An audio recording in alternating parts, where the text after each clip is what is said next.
Call this council meeting to order, and I will ask for everyone to stand for a moment of silence.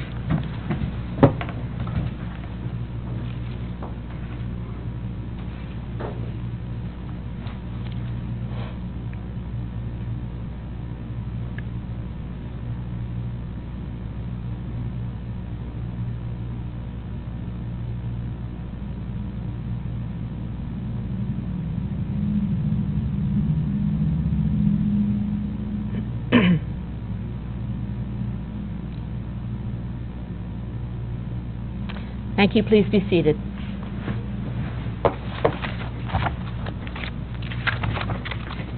I'd like to acknowledge Scugog is situated on treaty land that is steeped in rich Indigenous history.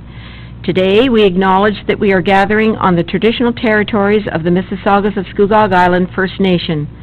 We recognize and deeply appreciate the historic Indigenous connection to this land and recognize the contributions First Nations, Métis, and Inuit peoples have made, both in shaping and strengthening this community in particular, our province, and our country as a whole.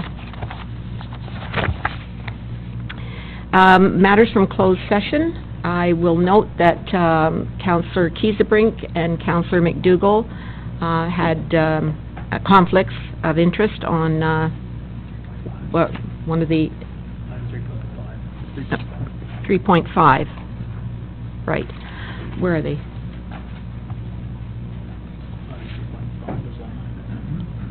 I haven't got a full phone. Sorry. This is it here.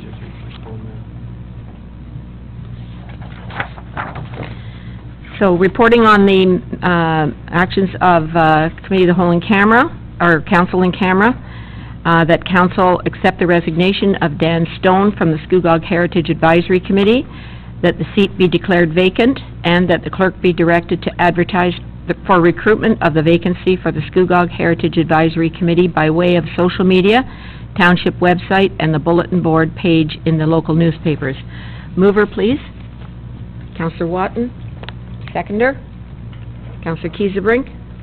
Questions or comments? All those in favor? And that's carried. Thank you. And now on item number 3.5, Councillor McDougall declared a conflict on this.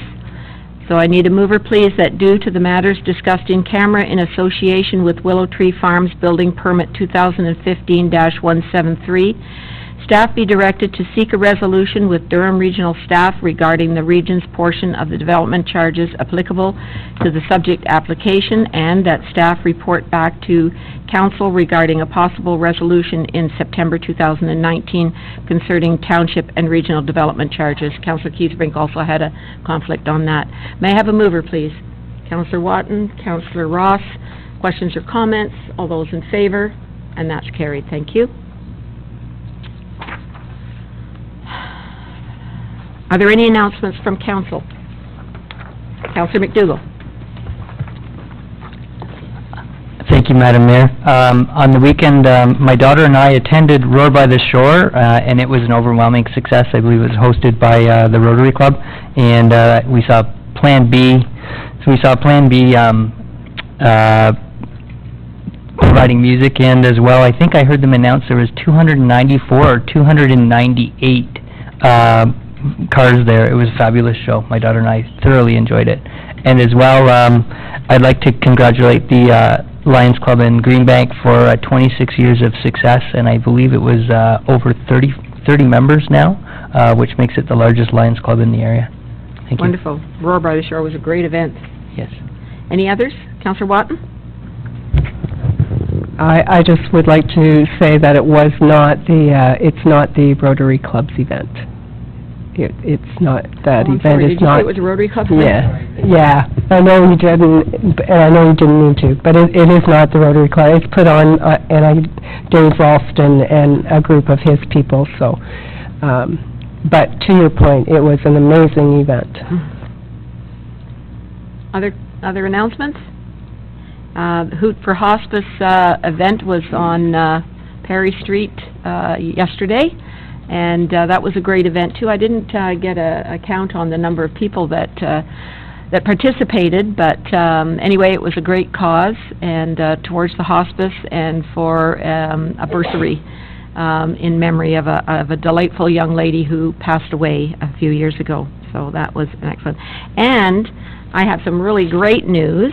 Last Thursday?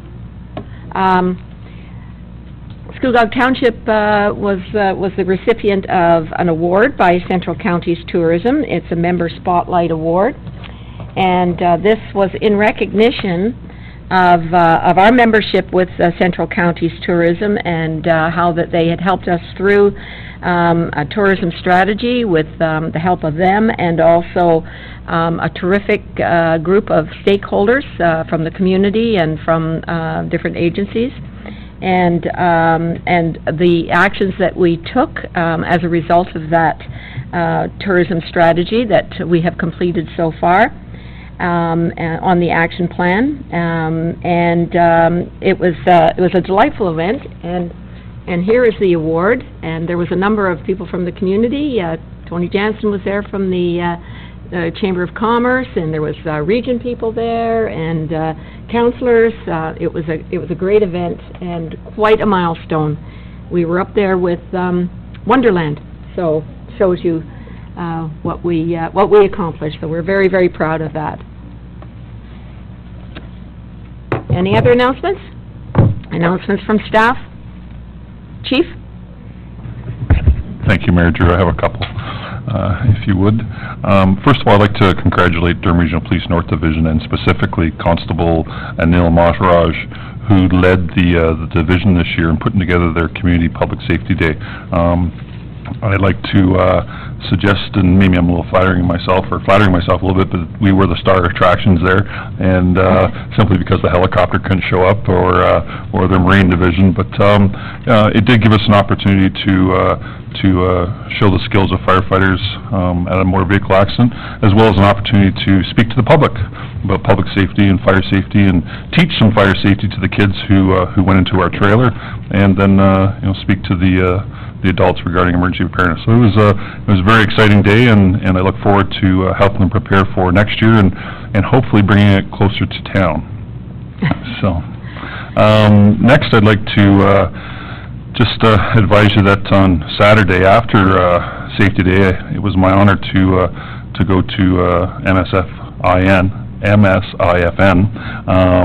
and celebrate Aboriginal Day with them. And I was quite humbled to be invited into the teepee for a pipe ceremony. And I don't know if any of you or anybody in the audience has ever had that opportunity, but again, I was quite humbled and honored to join the community and the elders and the chief in that ceremony. So, thank you. Wonderful. Yeah. Well, you did an excellent job leading that. Well, I guess it was one of your captains that was leading, but you opened up, and the kids loved that demonstration, the extrication demonstration that was provided. The kids loved it, and so did the adults. So, and good lessons learned throughout that process. Anything else from staff? Okay, thank you. We'll move on to, I'm sorry, Councillor Kiesebrink. Thank you, Madam Mayor. I'm late, I apologize, but I wanted to remind everybody about the Blackstock truck and tractor pull that's coming up on July the 6th at 7 o'clock, and it's at the rec center. That is going to be really very loud and very fun event. Thank you. We're moving now to delegations and presentations. We have a very full agenda tonight, so I would ask that those people that are presenting be aware of the time, and we'll move on now to the first delegation, and that is Diane Valentin. Our Director of Finance Treasurer is going to give us a presentation or a delegation on the consolidated financial statements. Thank you, Madam Mayor. I'll actually turn it over to our auditors, Trina Connell and Matt Hare, who will come up and do their PowerPoint presentation. Thank you. Please come forward. Please be seated. Press the microphone on, and the red light will show up. Welcome. Please go ahead. Good evening, Mayor and Councilors. Thank you for having us here to present the audited financial statements for the Township of Scugog. The financial statements are intended to report on the financial position of the Township as at December 31st, 2018, to ensure accountability, transparency, and to assist the Township with long-term and strategic planning.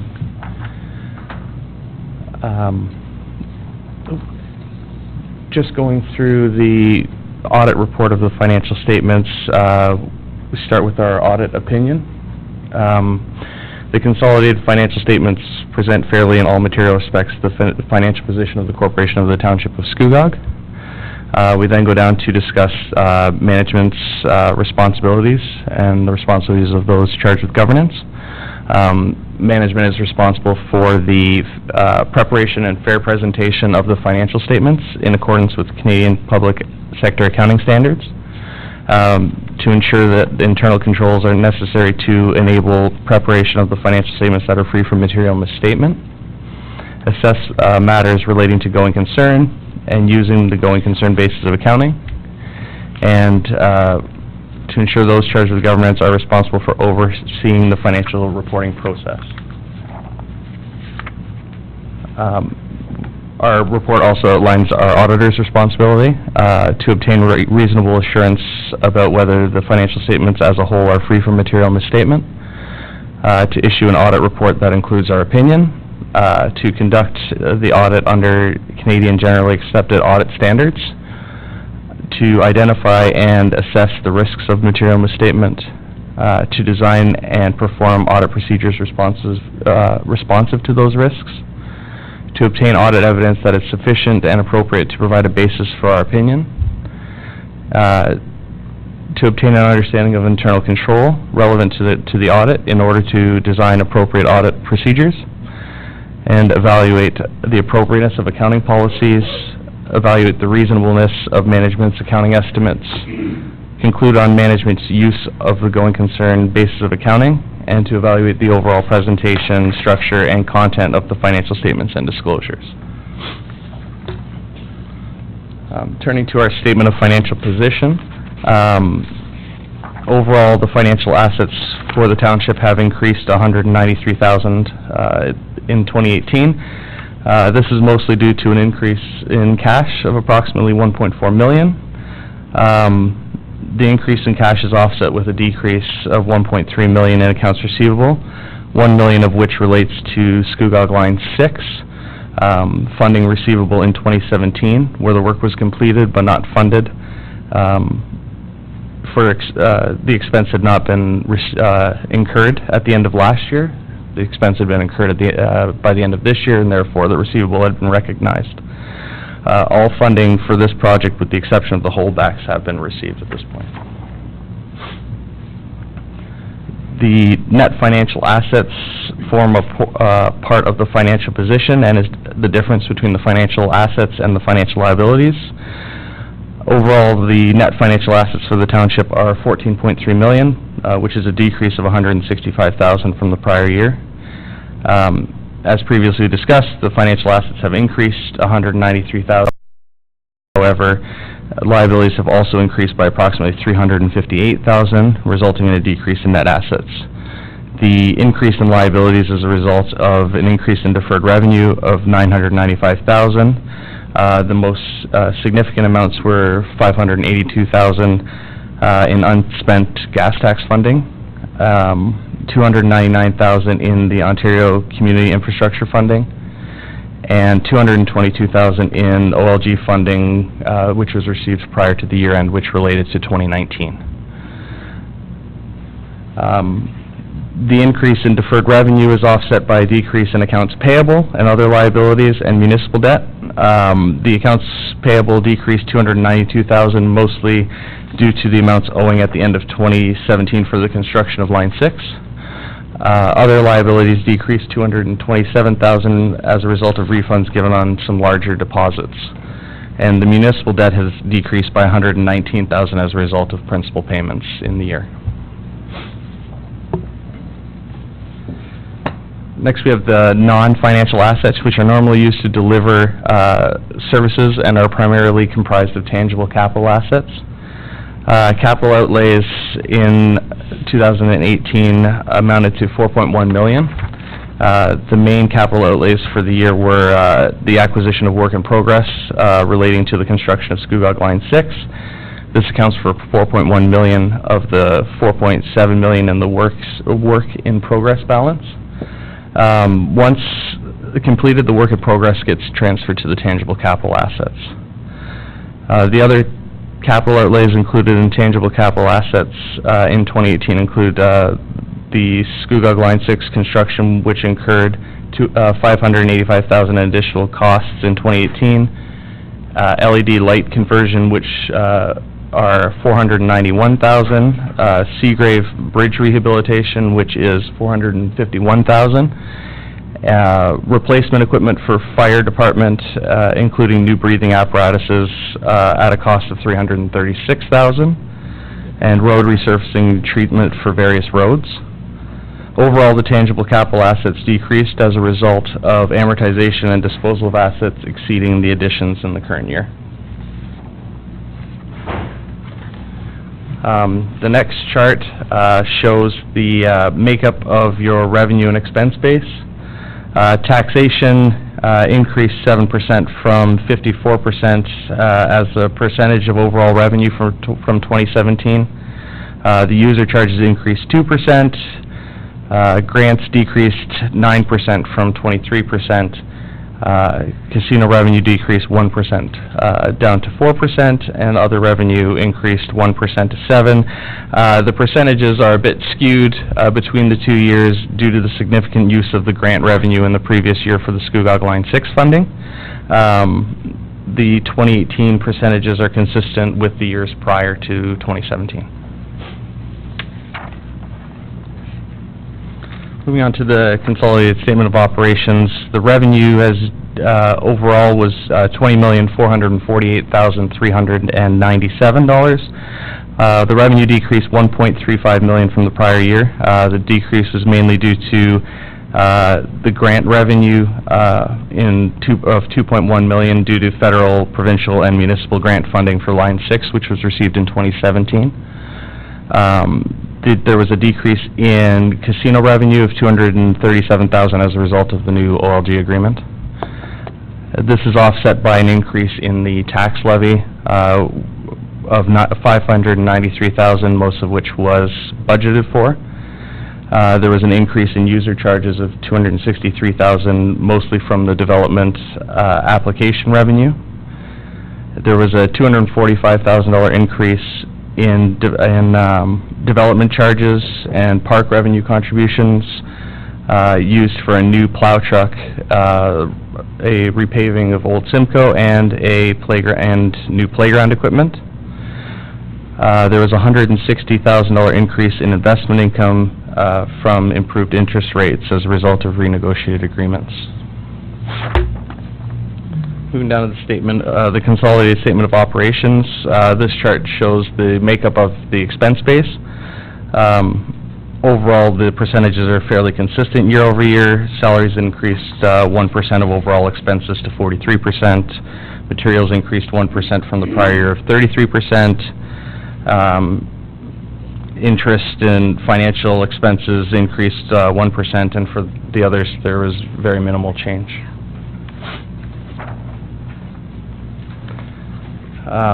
So the total of the expenses in the year was $20,322,000, which is an increase of $494,000 from 2017. This is mostly due to there was a government expense increase of $152,000, which is mostly due to $158,000 used for the 2018 election. Transportation increased $143,000, which is mainly due to $170,000 increase in pavement and maintenance and new ceiling program. The $45,000 decrease in bridge maintenance, which is mainly done through capital projects in the current year. There was also an increase in planning and development expenses of $130,000. The major increase here was $42,000 in consulting fees from significantly more planning applications and a review of policies.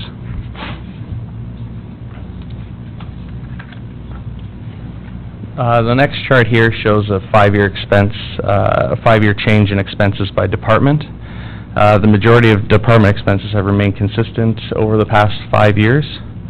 The most significant increase is transportation of approximately $1 million over the past 5 years as the township continues to maintain and upgrade the infrastructure within the township. This next chart shows the overall revenue and expenditures as well as the annual surplus and deficit for the current year and the preceding 4 years. Overall revenue has fluctuated based on grant revenue, which had increased significantly in 2017 as a result of the funding for the Line 6 project. Expenses have remained consistent over the past 5 years and remains around $20 million after increasing from $18 million in 2014. The annual surplus has fluctuated from a deficit of $2 million to a surplus of $2 million within the last 5 years. This next chart shows the available cash for use by removing amortization from the current year surplus and deficit. This is compared to the purchase of tangible capital assets in the current year and represents the cash surplus or shortfall. It should be noted that although the surplus is sufficient to fund the TCA purchases, the annual surplus should be sufficient to cover amortization as well in order to maintain the accumulated tangible capital assets already owned by the township. WIPs, the work in progress, or WIP, is increased significantly in 2017. It is almost entirely related to the Line 6 project, as discussed. The WIP additions in 2018 comprised of additional costs for the Scugog Line 6, as well as the LED streetlight conversion and the Seagrave project rehabilitation. Moving down to the annual surplus, which is $125,000. The surplus is a decrease from the prior year surplus of $1.9 million. This next chart shows provides a 5-year summary for net financial assets and debenture debt over the past 5 years. The net financial assets have been increasing steadily prior to 2017. At that point, there was an acquisition of municipal debt to fund the Line 6 project. The net assets in 2018 remain comparable to 2017 with only a slight decrease in 2018 as a result of revenue deferrals. The debenture debt has decreased due to the provincial principal payments on debt, and the annual surplus seen this year is an outcome of current operations. Following that, there's the notes to the financial statements, which contain important information and explanations. We won't go into significant detail there. The notes highlight various aspects of the financial statements and provide background information and insight on the impacts of the significant values in the financial statements. With that, we can take questions if you have any. Thank you. Thank you for that very comprehensive report. The questions from council. Well, we are going to, Councilor Brown? Through you, Madam Mayor, I just want to clarify, if you can go back, forgive me, I think 2 or 3 pages back, there's a surplus, a page indicating a surplus of $165,000 in 2018, and it was close to $2 million in 2017? Yes. And just your explanation for that, if you Sure. grant? So what had happened is you received a significant amount of grants last year due to the Line 6 project. What happened there is the expenses related to that were capitalized, which show up on the balance sheet, and therefore don't impact the surplus in that year, leaving a large surplus at the end of the year, given the amount of grant versus the expense that's been moved over. What will happen is as those roads are amortized over the next few years, it will be into the surplus at that point, lowering your surplus. Thank you. Any other questions? Councilor McDougall? Thank you, through you, Madam Mayor. Back on page 11, I think it is. Page 11. I'm just looking at the transportation graph, and I see a large bump in 2015, and I'm just wondering what that might represent. 2015. Tougher ahead, we don't have those details. Going with back us. that far, yeah. Typically in those years, it's repairs and maintenance, or if brought in a large project, amortization has normally bumped in years where you see a big spike. We can get the information to get it back to you, though. No, that's okay. I was just curious. I was following the trend on the graph, and I saw that 2015 has actually more expense in transportation than actually in the 2018 year. So I was just curious as to why that might be. In terms of, for the three, Madam Mayor, in terms of revenue versus expenses, the revenue, it's coming in at around, looks like $20,448,000, and expenses are $20,322,000 roughly. So would we say our annual operating budget is $20 million? Is that how we would express that? As the auditors under PSAP, we would say it's at $20 million. When you do your budgeting, you don't budget for amortization. So the budget column there, like your budget's at $15 million is what that is. So there's the difference there. Okay, thank you very much, that's all. Thank you. Any other questions?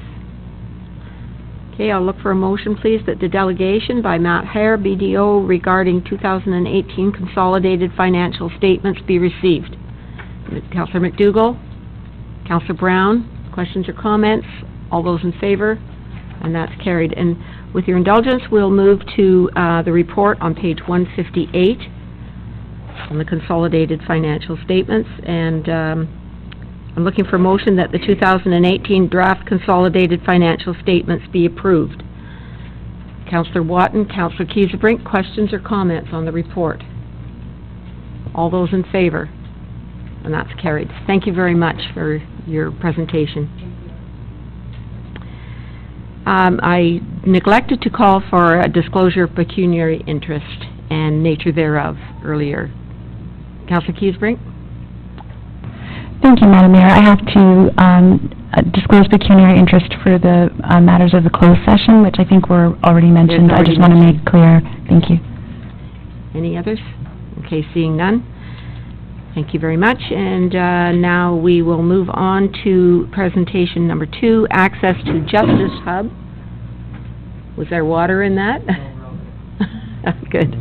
And I'll call on Jason Hunt, Director of Legal Services, Corporate Services Department, and Audrey Andrews. Welcome.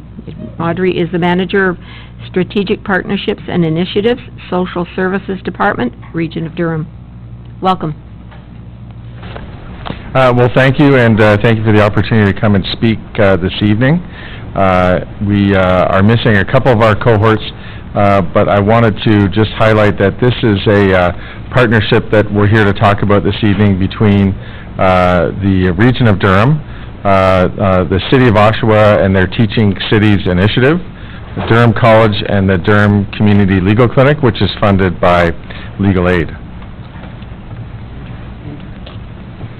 What I want to talk about today is it's an exciting new free legal clinic which has just opened up in our community. It's in the City of Oshawa, 200 John Street, which is right in the heart of downtown Oshawa, and it is designed to provide free legal services as well as other financial empowerment services to residents of the Region of Durham.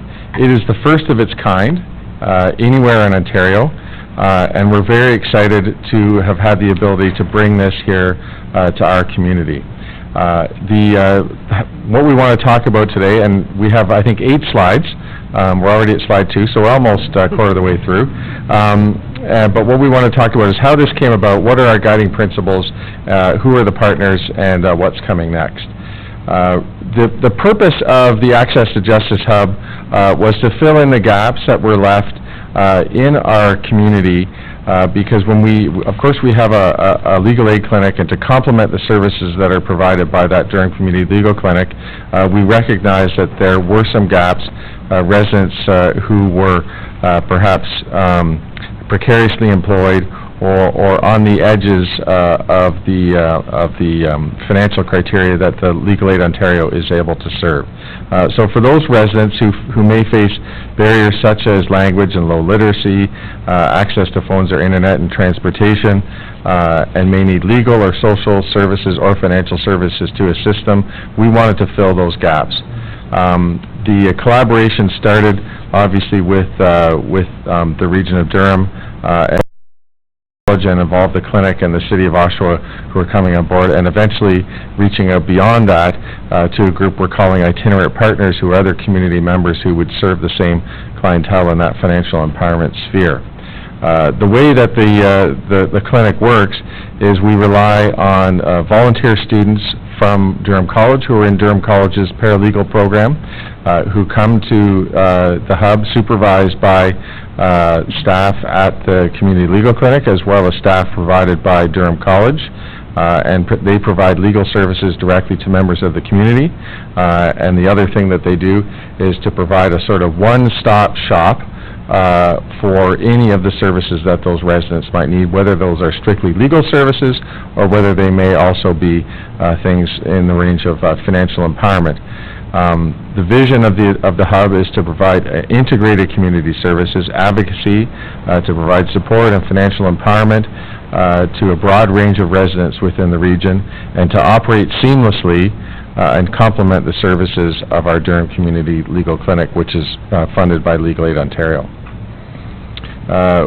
We want to serve the whole person and not just the problem they come in with, so they may come in to the clinic with a problem with their landlord, and we may find that the reason they can't pay their rent bill is because they have an outstanding claim against an employer that they don't have the ability to litigate in small claims court.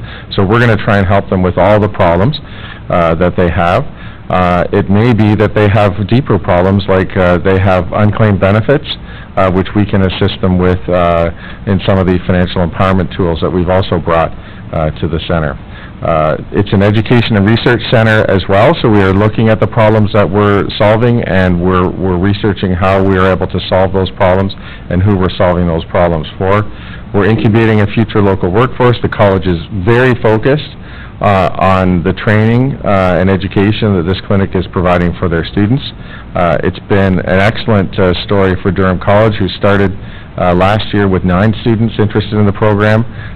They now have 19 students who are participating in the program, and in January of this year we'll know who the applicants are for next year, but the college is very excited about the training opportunities of this program as well.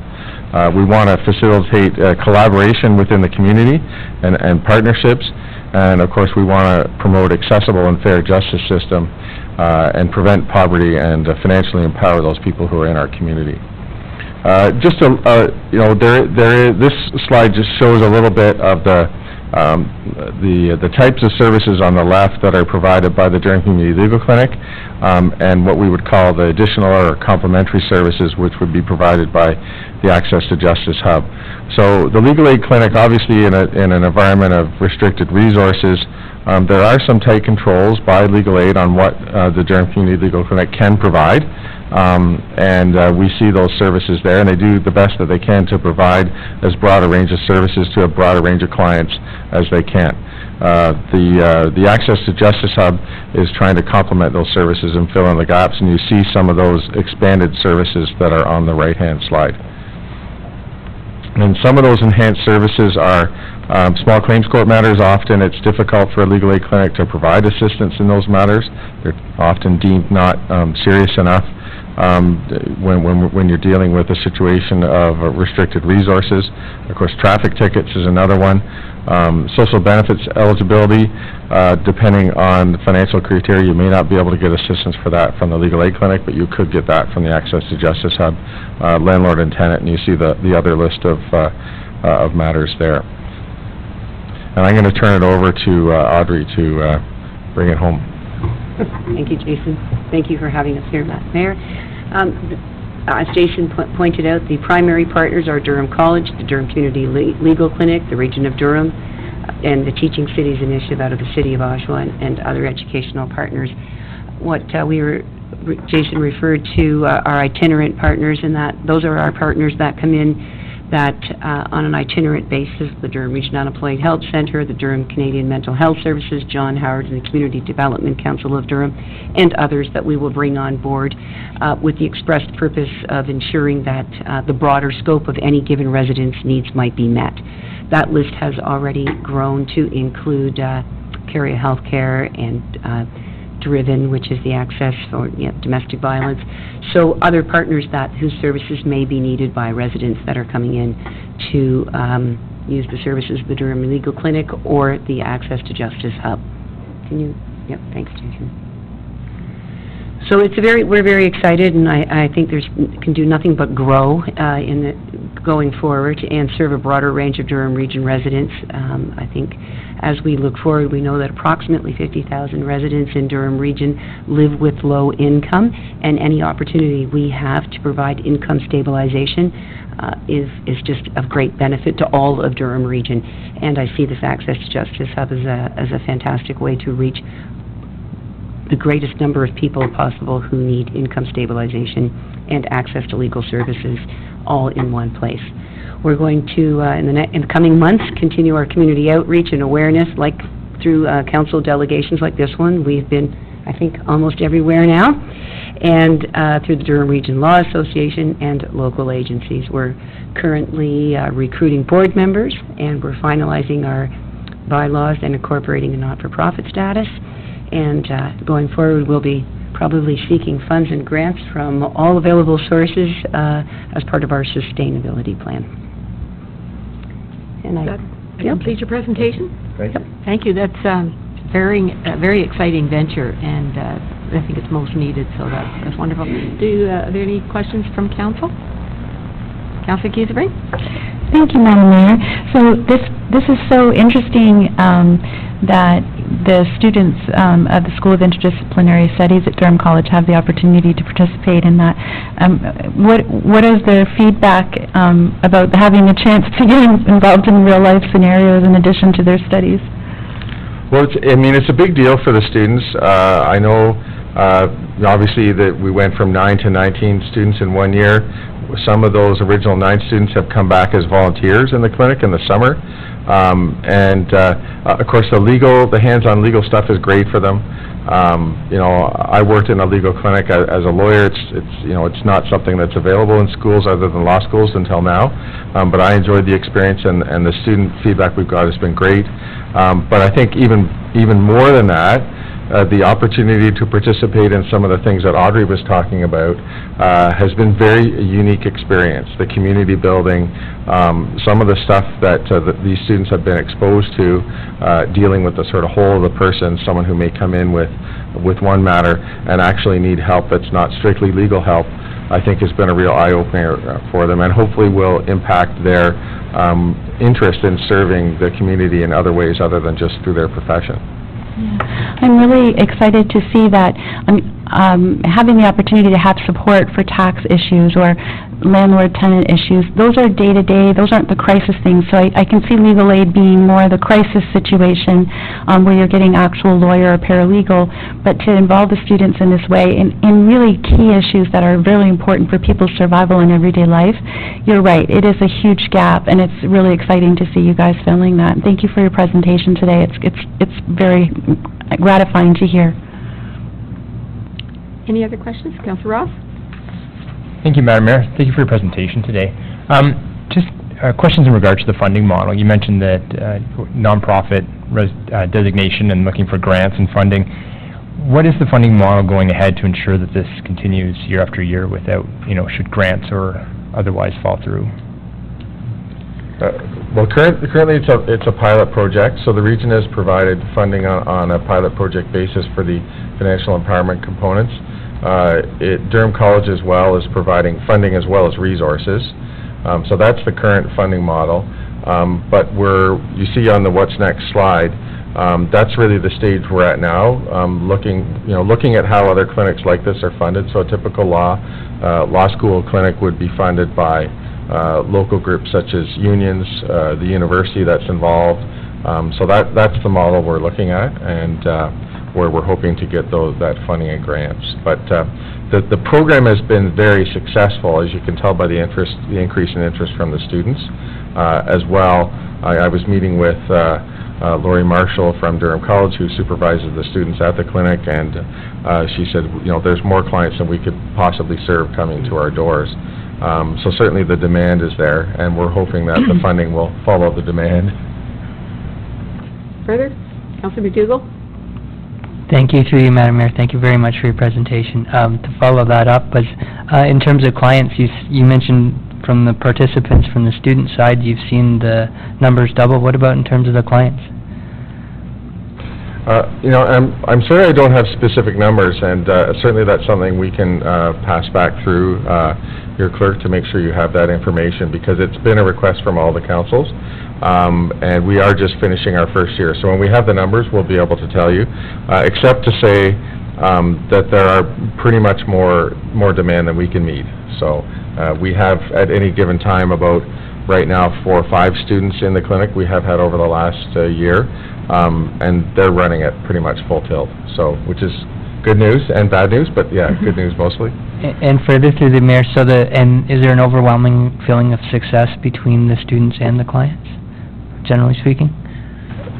Yes. The feedback we receive from the clients who access the clinic has been fantastic. We have yet to receive any complaints from the services they provide, and they're well supervised and heavily supervised by Durham College staff. Very good. Thank you. Okay, any further questions, Councillor Brown? Through you, Madam Mayor, congratulations. I think it's wonderful what you're doing. It's a great initiative. What percentage of your staff is volunteer or will be volunteer? The students are enrolled in the program, but really their hours are volunteered in the program. And we now have, I think we have 5 or 6 volunteer students in the clinic right now. So that's almost 1-to-1 volunteer to student ratio. So I think it's maybe a little too early to tell what the volunteer model will be going forward, because I have had several people request to come and volunteer in the clinic sort of on a full-time permanent basis. So we've yet to find the role for those volunteers yet, but we're not going to say no to anyone. And as the clinic gets more established, I would expect we would have a pretty regular roster of 2 or 3 permanent volunteers, and then at times, particularly in the summer, when we have our regular students who are either in school or working, would be the other time of year when we would need the volunteers to keep it going. And subsequent, if I may, through you, Madam Mayor, so if I need your help, how do I go about getting it? Well, the clinic's located at 200 John Street, and you can also access it via a telephone or the web, and we can provide that information to council. Thank you. Thank you. Further? First-time speakers? None? Okay, Councillor Kiesebrink?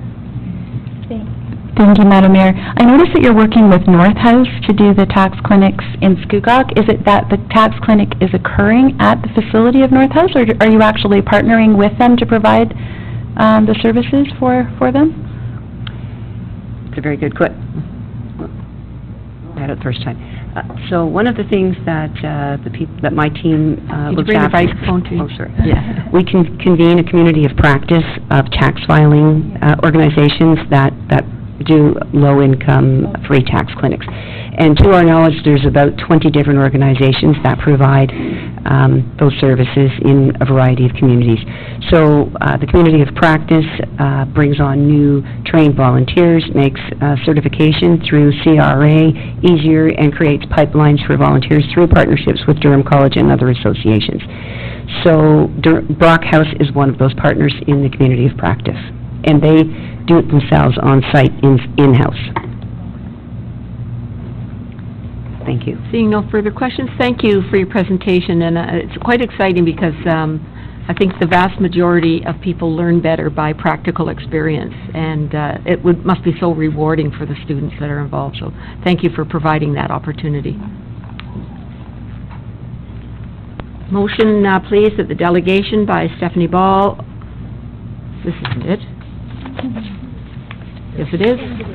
The delegation by Stephanie Ball, Audrey Andrews, and Jason Hunt regarding the Access to Justice Hub be received.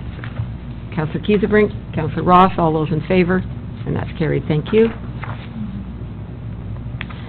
Moving on, Kawartha Conservation, Durham East Cross Forest, and I'll call on Christy Virgo,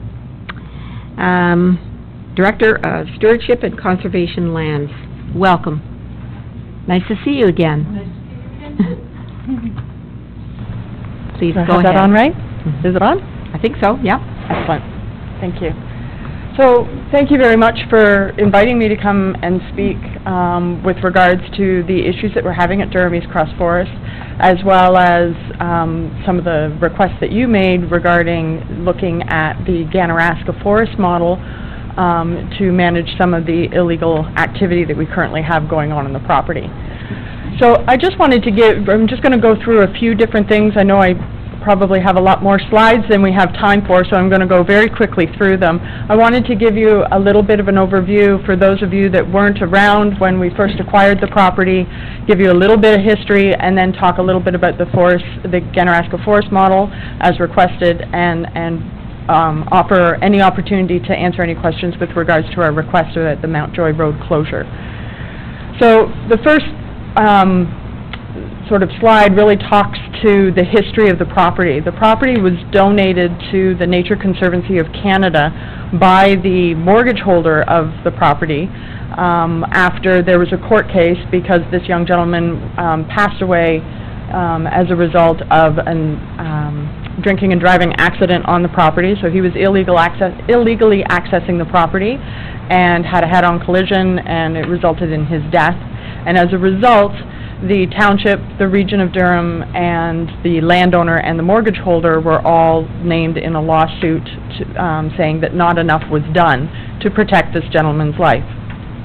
They lost the court case, but the landowner then decided they wanted to divest themselves of the property, and the reason for that is because of the long-standing history of illegal activity on the property. So most people know about East Cross Forest. They know about the Test Hill locally. It has been a place where many, many people for decades have gone with off-road vehicles, whether they're ATVs, dirt bikes, monster trucks, Jeeps, whatever it happens to be, and they're in there driving around. All of that activity has been illegal. It has always been illegal. It was always privately owned property. It was not open access for that kind of activity.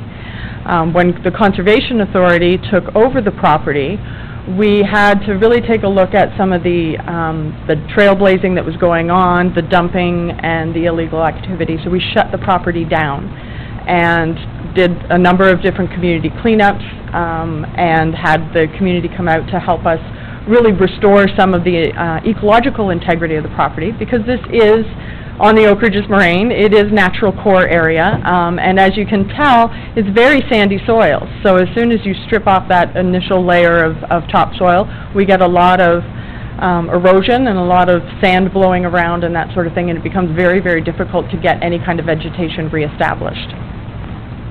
We had a lot of wetland destruction, so a lot of the trucks specifically like to drive through the wetlands, and this is the headwaters of the East Cross Creek, which is a cold water stream coming off of the Oak Ridges Moraines. And so the more damage that we do right at where those waters start to come up out of the ground, the harder it is to mitigate those issues. So protecting those source water areas is really, really important.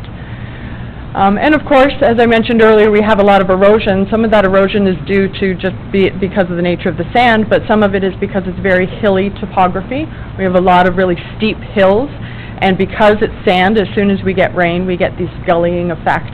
And as you can see from the slide, we get a lot of debris running down some of those steep slopes. And that makes it very unsafe for hikers, for cyclists, as well as for those on horseback.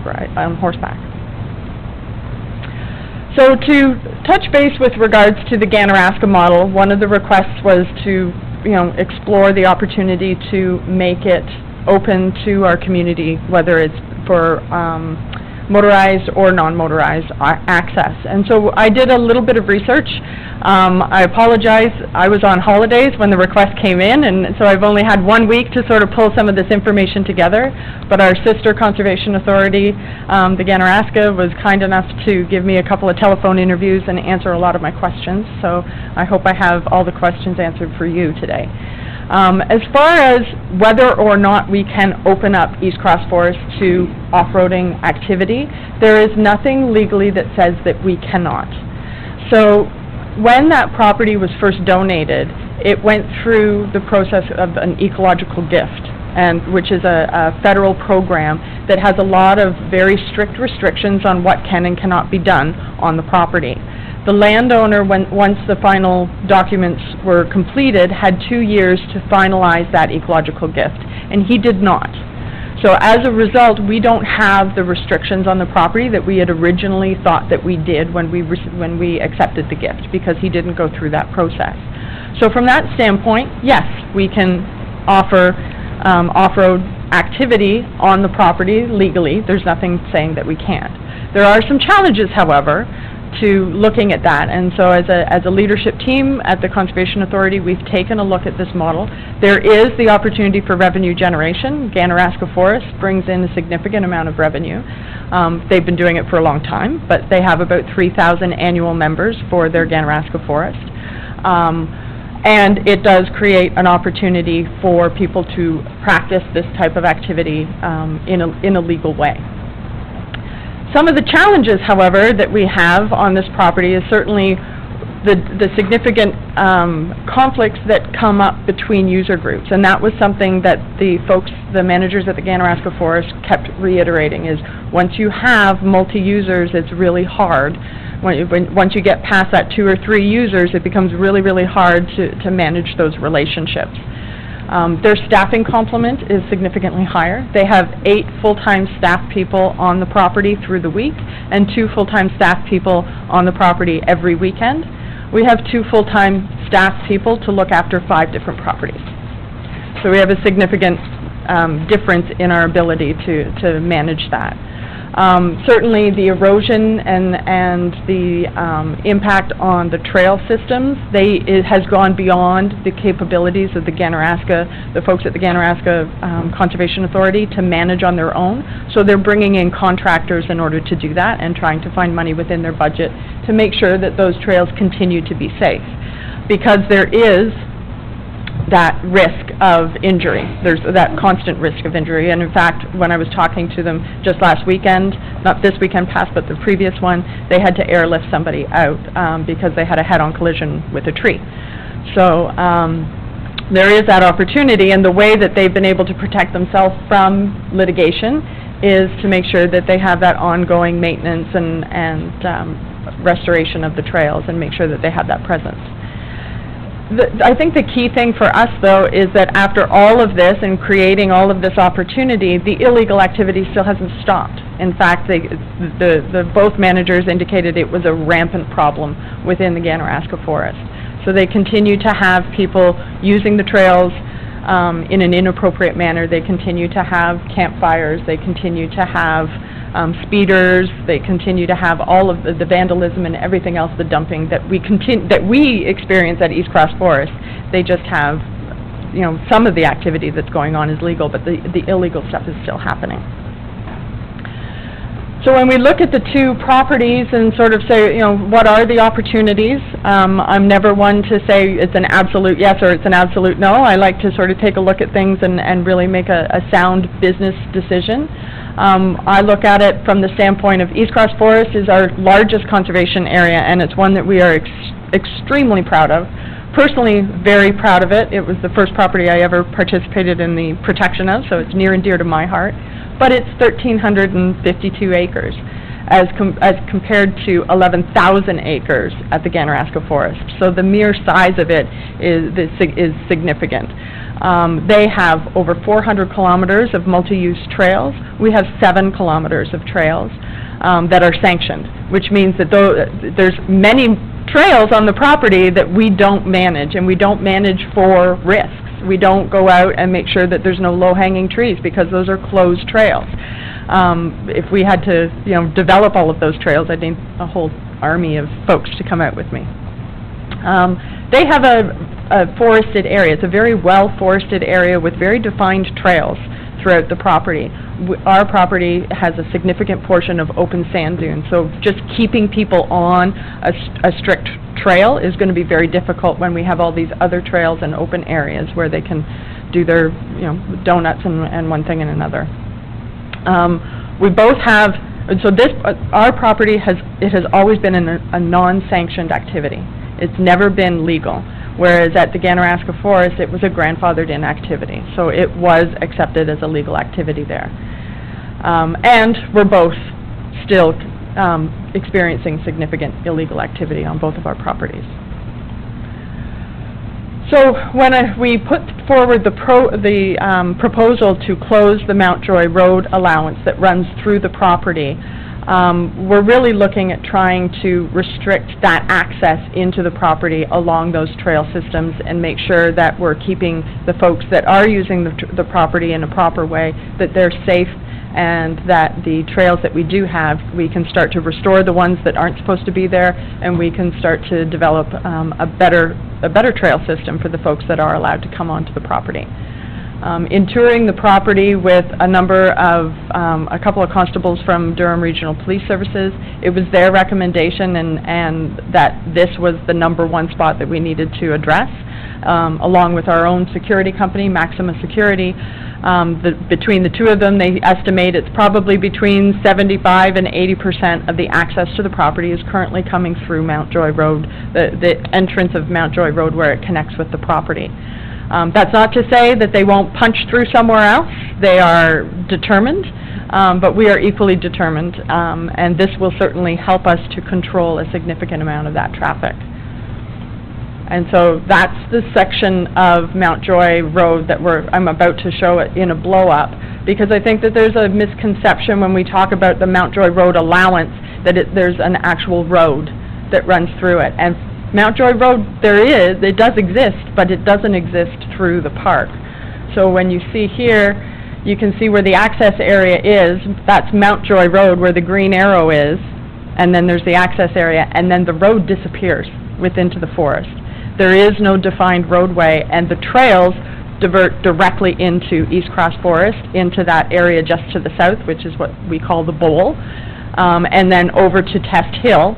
And then you can see the road actually picks up again in some defined fashion towards the right-hand side of the image. You can see the green arrow where it starts to define as an actual road once more, and then it continues on through the property. But it's that section, that access area for us is a huge problem for having vehicles coming into the property. And that's my presentation. I welcome any questions that you might have. Thank you for your presentation. It's very informative. Are there any questions, first of all? Okay. Councillor Watton? Thank you, Christy, and I appreciate your presentation. I am an advocate for a joint use, just so you know. That's okay. I have several emails, one speaking of one that is from someone who rides their horse and the daughter is on a dirt bike. Mm-hmm. They have traveled through northern Ontario to various places as well as into Quebec, and they frequently go to Ganaraska. And just to, she also has continuously over the years, even from when the task force was first created, spoke to trying to come up with a joint use. And as you said, if the road is closed, they will find another way. They are determined, and to me personally, if a trail could be created that would allow that, then perhaps not so much of it would be off-trail. That's, again, I only speak from a personal point of view on that. I am also in receipt, which I have shared with this council and staff here, again, speaking for the same thing, but also of questionable practices of Kawartha already trying to stop up the road. Can you speak to that at all, i.e. cutting down trees? On the road? Not on Mountjoy Road? To block the road. No. So we don't take... He has sent photos. And I would not say for one moment that trees don't come down. No, this I'm is- sure they do, but we do not cut down any trees and block the Mount Joy road allowance. We block off an entry to our property, so So there's a is that number where of the properties. access changed from from that photo that you showed? Yeah, So you say there's Mount Joy Road, and then you have an access point, yep. and then the green arrow to further is where Mount Joy Road is picked up. And then this, this becomes the So road allowance here. where though, is it the access point where this has been stopped up? It hasn't been stopped up, is what I'm saying. So what we're hoping to do, so right now, I can't find my mouse, there it is. So right now, the vehicles are coming along here and coming into the property. We've dropped trees right in here, in order to stop along a trail that has been diverted off of Mount Joy Road. So we put a pole up for a camera, and as a result, folks have punched through the fence here, so we put So you some did- barricades there. So you did drop trees though? Absolutely, but it's on our property. No, I'm Yeah, not, I'm not yeah. questioning Oh, that. absolutely, we've dropped, so we've done a number of things. We've dropped trees, we brought in large boulders and root balls and that sort of thing to try and stop. Some of them are successful, some of them are less successful, as the Durham Regional Police recommended sort of a multi-phase, a gate, and then maybe some rocks, and then maybe, another gate, whatever the financially we can afford. If Kawartha continues to block up access points, Mhm. and there is an emergency in there, who has that liability to rescue? I'm just curious. So, I'm sorry, I don't really understand what your question is. The trails that we're blocking are not If the police suitable. have a four-wheeler to go in there to help enforce, Right. how do they get in there? If Through our the gates. entry to... Through our gates, we have a roadway that is established from the north to the south Okay. through the property, and then there's a number of trails that they can take once they're in there Okay. in order to access the property, yeah. Okay, no, I just was more curious than Yeah, anything. for sure. But some of those hills, it doesn't really show here, but some of those hills are extremely steep and eroded, no vehicle, I I know, I would used to suggest they play wouldn't there. go in there. I used to play there also, There you go. so, what can I say? I know Test Hill well. Yeah. And I wouldn't go on it today. Anyway, okay, thank you. You're welcome. Other questions? Counselor Ross? Thanks for coming up today. If you block Mount Joy Road and another access is found, what's next? Looking forward down the road, if we still have the problems after Mount Joy is closed, is there a game plan for what to do next, or is it going to be kind of chasing the tail as far as getting So them out of there? it's always a game of cat and mouse out there, so it's, we're always chasing some of these main access areas. We have a number of them that have been identified, and so as we come across them when they're on our property, we can close them off. This is one that we haven't been able to do because it's unsafe to do it even on our own property there because of the steep slope. People are going to be coming down a steep slope and hit a barricade, and that's not something that we want to have happen. We want to stop them at the top. As far as what would be the next game plan, we continue to, block off the different access points that they come up with, and with the hopes that eventually they will lose interest. Now, what I will say is when we first acquired the property, the problem was significant, and when I say significant, our gates would be ripped down before we got back to the office, kind of significant. Now, so far this year, we haven't lost a gate. Last year, by this time, we lost 3. So the more we are out on the property, the more we engage with Durham Regional Police. We have an agreement with Durham Region to do their ATV training out on the property. So the more that they have their presence on the property, the more that our security is there, and the more that we fix the broken windows that they create on the property, the faster it is we're going to be able to encourage them to use facilities like the Ganaraska Forest where it's legal. Just follow up to that through you, Madam Mayor. Is it safe to say that, given that Ganaraska is still having problems with access issues, but that they are 90% bigger than, it's almost apples and oranges as far as the problems that may be going on, but if there's, it may be safe to say that there will always be issues, Yeah. just at what level those issues are. Is it safe to say that if we explore the multi-use model as far as what's on there, that as you've seen with education and seeing the Durham Regional Police out there, that we could still see a decrease in the amount that's out there, even though we may not wipe out all the illegal activity, that the overall objective is actually to bring that activity to a minimum? So, I'm not an expert in that field, I probably couldn't guess to know. What I will share with you is, in my discussions with Ganaraska, they both said, don't do it. If we had a choice and we could go back, we wouldn't do it. At this point in time, the number of people that are caught going into the property, typically their understanding is, well, it's all Crown land, I can go in there. So we already have an education issue with them going on the property. It would be very challenging.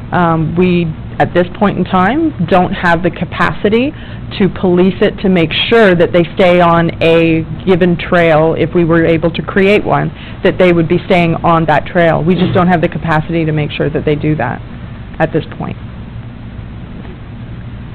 Further questions? Councillor Kiesebrink? Thank you, Madam Mayor. I'm just wondering, because it is a road allowance, are there other residents who have legal access through Mountjoy? Yeah, so if we go back to this piece here, you can see, so everything that's sort of outlined in yellow is Durham East Cross Forest. This property here does have an access way into the gravel pit. This is the Martin gravel pit, and so they do have access in along there. We would be looking to close it off beyond that. As I mentioned, in this area here, there is no real road for them to be accessing across it at any rate, and then we'd be looking to close it back at the end of our property here. So you can see we own both sides of the road allowance through the section that we want to close it. We don't want to close it from road to road, we just want to close the section that runs through East Cross Forest. Further? Further through you, Madam Mayor. So given that scenario, has the position of the Kawartha Conservation Authority to this point to any entities that are on the property been that you have the legal right to the roadway and in denying them access through that? Has that been the position to this point in order to sort of quell the hordes, if you will? Yeah, so it's my understanding that off-road vehicles that are not plated are not legal on the unopened road allowances, according to the police officers that I've been speaking to. Having said that, we will tell them, you're not allowed in here. There is, if you can find the road allowance and you can stay to it, then go ahead, but it doesn't exist. If you're looking to get through, to travel from one end to the other, then you're more than welcome to, head south and go across Boundary Road where there is a defined open roadway. Any other questions? Councillor Brown? Through you, Madam Mayor, have you talked, Christy, to the neighbors? I don't know how many neighbors we're dealing with here, and if so, what do they say about this? Are they in favor of multi-use, or do they want it closed? So we have had some conversations with some of the neighbors that we've, sort of the people across Devitt's Road from us. They'd like to see the activity stop. They'd like to see the motorized vehicle activity stop. Mm-hmm. There's a number of horseback riders that are nervous about it. They're concerned about it. There's a number of members within the community. There's a gentleman, I'm not entirely sure exactly where he lives, but he rides a dirt bike, and he would really like to see it opened up. There's people on both sides of that fence, yeah. And subsequent, if I may, through you, Madam Mayor, Ganaraska isn't working, is what you're saying in some respects, right? And if I may, neither is this. And I'm not sure that what you're going to do now is going to make it any better. You might just create more problems for yourself if they try to find other ways in, I don't know. But have you investigated other places in Ontario or other places in Canada? There must be a situation similar to this somewhere in this country where you might be able to ask and get a good answer from someone. Perhaps. I haven't gone to any other organizations. The request came to look into the Ganaraska model, and so that's what I did. I don't feel qualified to say Ganaraska model isn't working. That's not for me to say, that's for somebody from Ganaraska that has a much better understanding of their system. I'm just relaying what they told me, which is if you had a choice, don't do it. But I don't know that, the leadership at Ganaraska Forest would say it's not working. I think that it's probably working better than, in many cases, it's working better than if they were to try and shut it down at this point. I don't think they could. I think it's too far gone. But, and if I may, Madam Mayor, significant activity in Ganaraska still. Yes, Significant activity here. correct. Okay, thank you. Further questions? Councilor McDougall? Thank you, through you, Madam Mayor. Thank you for your presentation. Having ridden many of the trails in Ganaraska on my mountain bike, they're challenging and twisty and turny, and having not been in Test Hill for probably 25 years, but remembering it, they're very different places. When we look at the northern boundary, that boundaries, I think there's a pit there. What keeps the traffic from entering the Martin pit? I'm not sure. You'd have to ask Mr. Martin, but I would imagine, they probably have a gate at the end of their driveway or further in where the trucks go in, but they have a lot of machinery going on fairly regular basis. It would be extremely unsafe for anybody to be going in there. No, I'm just asking because it seems like from the picture there and the picture we saw before, it appears that they've been successful in keeping the traffic out of their property, is one thought. In terms of the ATV use, this is probably a question for the clerk. I'm not sure, are we allowed to operate ATVs on open or unopen road allowances, licensed or unlicensed, in the township of Scugog and on the regional municipality roads? Who yes? Through you, Madam Mayor, I don't know off the top of my head. So we're not sure if they're using the roads in Scugog or the region roads, we're not sure if they're using them legally or not legally. So part of my question leads me to believe if we had safe transit through our area to the Ganaraska Forest, that would provide them with somewhere to ride their ATVs, similar to the E108 model for the snowmobile club, but that would be beyond this property and the usage of this property. And I understand that's beyond the scope of today, but I'm wondering if that's something that we might be able to look at municipally and regionally and with our partners. My understanding is it legal to ride an ATV on road and on trail in Kawartha Lakes now, do you know? Sorry. That's okay. I'm sorry, I don't know the answer to that.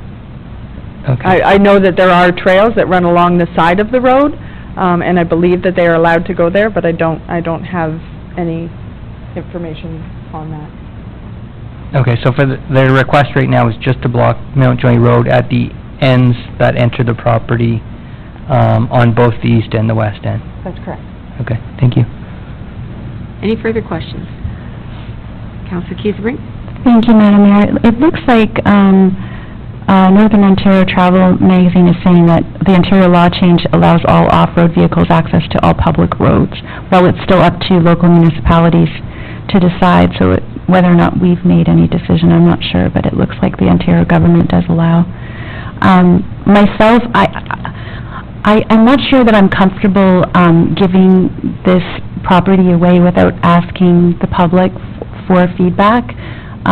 That would be my only caution, is that we haven't given the public the opportunity to make a decision. I don't know if I'm comfortable as a councillor to make that decision on my own without finding out what the constituents would like in this regard.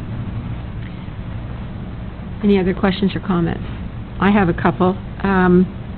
When you said the Ganaraska people said don't do it, what are they suggesting? You don't block it off, or you... I'm sorry, yeah, they were suggesting not to go to a motorized vehicle access to the property. Okay. And from your original submission way back when, because we already have dealt with this once, did you change the location of where you wanted it blocked off? It's always been the same? No, okay. That's correct. Okay. As I suggested, this has been brought before us before, and it was a report, CORP 2019-015, and it was the request for Mount Joy Road allowance. That was the GP&A meeting of June the 3rd. The option one was that staff investigate and draft a lease with the Kawartha Conservation Authority for the Mount Joy Road allowance in Blackstock that runs through the East Cross Forest Conservation Area and report back to council for approval. Option two was that staff investigate conveying the Mount Joy Road allowance in Blackstock that runs through the East Cross Forest Conservation Area to the Kawartha Conservation Authority and prepare the necessary documents and report back to council for approval. And option three was that the Kawartha Conservation Authority be notified that the township is not willing to lease or convey the Mount Joy Road allowance in Blackstock that runs through the East Cross Forest Conservation Area. So council, are you willing to deal with this tonight with one of those options? Councillor Watton? Thank you, Madam Mayor. I would just make the motion that the delegation by Christy Fergo, Kawartha Conservation regarding the East Cross be received, but also that option three be the choice of the township. Option three, just for a reminder, is that the Kawartha Conservation Authority be notified that the township is not willing to lease or convey the Mount Joy Road allowance in Blackstock that runs through the East Cross Forest Conservation Area. Do I have a seconder?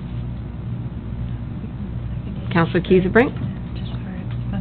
Any questions or comments on the motion? Councillor Ross? Thank you, Madam Mayor. Just in regards to the motion, is it at all worth looking at sending this back to staff to review the update information from Ganaraska and to look at the town's liability in regards to this, and to Councillor Kieserbrink's point, to perhaps have some public consultation on it going ahead? Would that be defer, or would that be a deferral? Or an amendment? Through you, Madam Mayor, to council, that would be contrary to what's on the floor right now, so it would be, you couldn't amend that because it's contrary to what's on the floor at the moment. But if this resolution wasn't passed, for instance, certainly another councillor could make a different subsequent resolution. Okay. Okay. Councillor McDougall? I don't agree. Thank you. The motion that's on the floor, I don't believe speaks to the possible legalities of the municipality not blocking off the access, and nor does it speak to the legalities of or whether the municipality will be blocking off the access or not. It just has to do with the conveyance only, so I would like to see it turned back to staff to especially explore the legalities of not blocking it off. Okay, you've spoken to it, so you cannot defer it. If there's somebody who wants to defer it, speak up now. Councillor Watton? Could I just make an amendment to my motion? Yes. So that option three be the option of choice at this time and be referred to staff for further investigation regarding legalities of, and so on, what the two councillors have said. Could I make that amendment? And is that in order, Mr. Firk? Yes. Council will make a motion, can make whatever. Okay. Is that a friendly amendment then? No, it's my motion. Your own motion? Okay. Seconder, do you agree? Okay, thank you. What do you wish the staff to investigate? Well, what Councillor McDougall was referring to, the legal ramifications or the liability ramifications if we do close it or do not close it. It is still a road that does gain from one end of an area to another end of an area that does belong to us. And I think that communication with the neighbors, I would like that included, as Councillor Kieserbrink referred. So either through a letter or public consult or whatever, but I think they all need to be made aware if we're thinking about closing it. Staff, is that understood, the direction? Understood? There is my JP. Good, thank you. Can you read it back, please?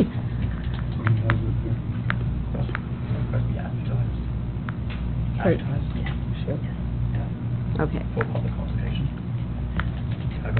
Okay, can you read it? Through you, Madam Mayor, that the delegation by Christy Vega, Kawartha Conservation regarding the Durham East Cross Forest be received, and that the Kawartha Conservation Authority be notified that the township is not willing to lease or convey the Mount Joy Road allowance in Blackstock that runs through the East Cross Forest Conservation Area, and that the matter be referred to staff for further investigation into the legal ramifications and liability if the township does not close the Mount Joy Road allowance, and the request be advertised for public consultation. Did you have at this time? Yes. Yeah, so can you add that after Yeah, forest it doesn't have conservation? to, so it can be revisited. Yeah. Is everybody clear on the motion? Any other questions or comments? Councillor Keisebring. Thank you, Madam Mayor. This is just an aside, but we absolutely understand that 2 staff versus 8 staff, it's a whole different dynamic.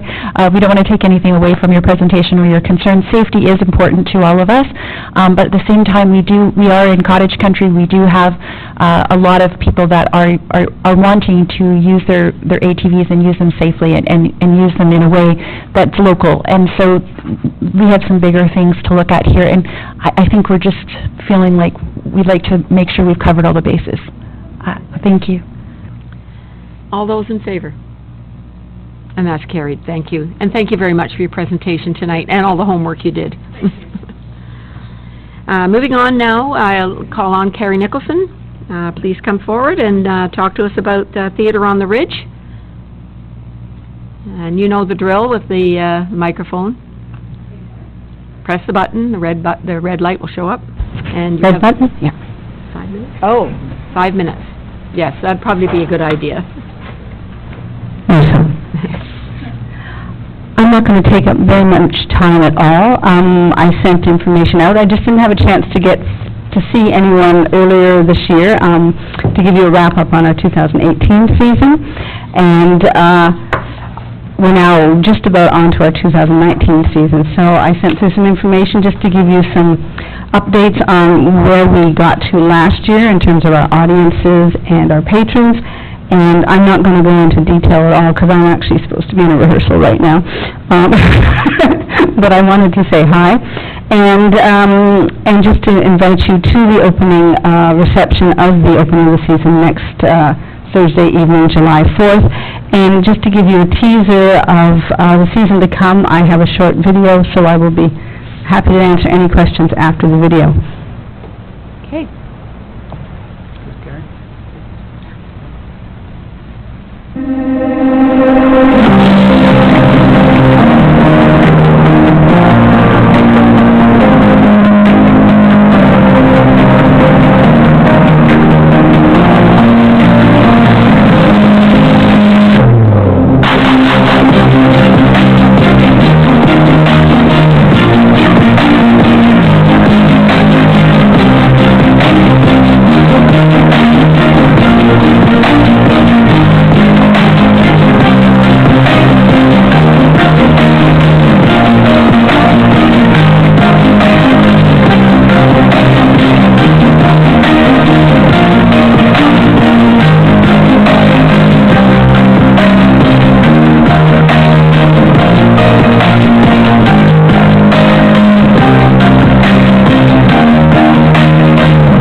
Video. I thought it was about time for a little entertainment. Yes. Now, that was done by Graham Powell, who's done a lot of our video work and has been on stage, and one of our local playwrights. Yeah. Well, thank you. I'm sure that you're going to earn lots of standing ovations. I hope so. Quite a very talented group. So if anyone wants to ask anything, that's fine, but I know that you have a busy evening, and I just hope I can see you all there. And Mayor Drew will be opening the festival for us. You are. You better check your book. Got it written in my calendar and in my phone. Excellent. And then there'll be lots of our brochures around town, so if you want more details, you'll find it all. Thanks. Any questions? Seeing none. Hope to see you there and break a leg. Can I have a motion, please, that the delegation by Carrie Nicholson, Theatre on the Ridge, regarding Summer Theatre Festival 2019 be received? Councillor Kiesebrink, Councillor Ross. Questions or comments? All those in favor? That's carried. Thank you. The next delegate is Marina Brock. There you are, Marina. Please come forward. And we can look at the work plan on page 139. We'll bring that report forward. Welcome, Marina. Great. Thank you very much, Madam Mayor, councillors, and staff. I'm happy to be here once again to discuss the work plan for the Scugog Heritage Committee for 2019. This work plan was put together a couple of months ago. So if you look at the work plan on 145, page 145, it's quite comprehensive and quite long. We have lots of initiatives underway. But unfortunately, due to the resignation of our chair, and considering we only have a few more months after the summer session, it's going to be a challenge to complete these. So if I could, I will focus on a few of the most important ones that I think that our committee will be able to undertake. One of the most important initiatives that we have started and that is underway is the listing of cemeteries in Scugog. We're working on finding out if there's legal descriptions and surveys. Then we're going to try to put together to make sure we have heritage value statements for each of those cemeteries, and then we want to proceed with the designations. It's important to get those lands designated, to protect them, and we think that's a great focal point for 2019. A second thing then, two down from that, would be to continue to implement the Heritage Conservation District Grant Program. That has been extremely successful with the help of council and the township to date, and we are going to continue with that. One challenge or one opportunity would be to widen this program to include designated homes in Scugog. That was something that was brought up by Councillor Watton. I remember way back when we first came to the council, and she said, can we introduce this program for homes? At this point, many businesses or many building owners in the Heritage Conservation District have had the opportunity to apply for these funds, and I think that maybe we've reached somewhat of a saturation point, and many wonderful projects have been accomplished, but now we would like to open that up perhaps to designated homes. And that would be exciting in that we can now educate homeowners on some of the benefits of designating and protecting their homes. So that is something we will focus on in 2019. One thing that I hope will also be completed a little way further down the list with Jonathan Van Bossen. He's a member of our committee. He has agreed to help us create a database of digital photography of all designated buildings, and I think that's a great start. And of course, his photography is fabulous, so it won't just be us with our iPhones. So that's going to be wonderful. And something that has been on our work plan for several years, and we haven't accomplished it yet, but I really would like to do that this year, is to work with the township staff to digitize the register. So we do have the register. It's available on a PDF that people can access on the internet, on the website, but we'd like to have the pictures up there and have more descriptions of the properties. So that's something we would like to continue with as well. And finally, we have not... We've sort of had a bit of a recess for the Heritage Awards, and so this year we would like to make sure that we complete a roster and put all of the candidates forth and actually hold an awards ceremony for the Scugog Heritage Awards. Now I'd like to open it up to the councillors, and for anyone, if you have any questions for our committee for this year, for 2019. Questions, council? Councillor Kiesebrink. I was just wondering about the bell tower for the theatre. What's the status of that? I read a little bit about it. Well, we had a presentation at our last meeting, and it was Kevin Arsenault, I believe. Yes. Thank you. And he presented some of the alternatives for the bell tower that the township is looking at. They're looking at do we take the bell and build it right back into place it in the tower? Are we going to put it on display somewhere?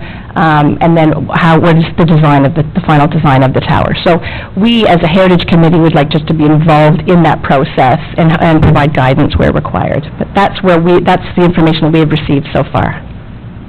Anything further, Councillor Keith-Ring? No? Councillor McDougall? Thank you very much for your presentation, Marina. Two things. One, having been a former recipient of the Heritage Award, I think that's a very important program.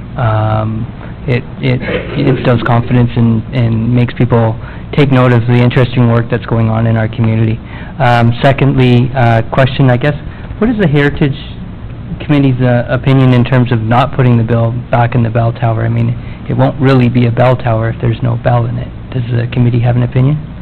The committee just received the last presentation for information, and we haven't really come up with a final decision on that. I think it requires a little bit more thought, and we heard some pros and cons of it. I have a personal opinion on the matter, which I think it should probably be part of that. The bell should go back in the tower, but we have to have a discussion as a committee and maybe discuss it with our consultant as well. Very good. Thank you for all your hard work. Thank you. Anything further? Thank you very much. Then, thank you, Marina. Thank you very much. We're going to bring forward the report, but first of all, can I have a motion, please, that the delegation by Marina Brock, Vice Chair of the Scugog Heritage Advisory Committee regarding their 2019 work plan be received? Councillor Brown, Councillor Keith-Ring. Questions or comments? All those in favor? And that's carried. And with your indulgence, Council, we'll move to the report on page 139.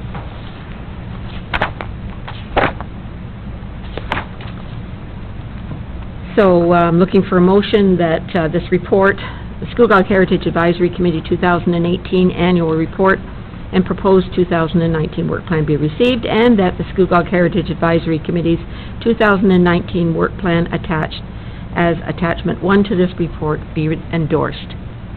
Councillor Brown, Councillor Ross, questions or comments? Councillor Watton?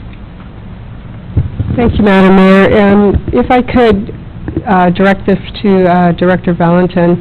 Does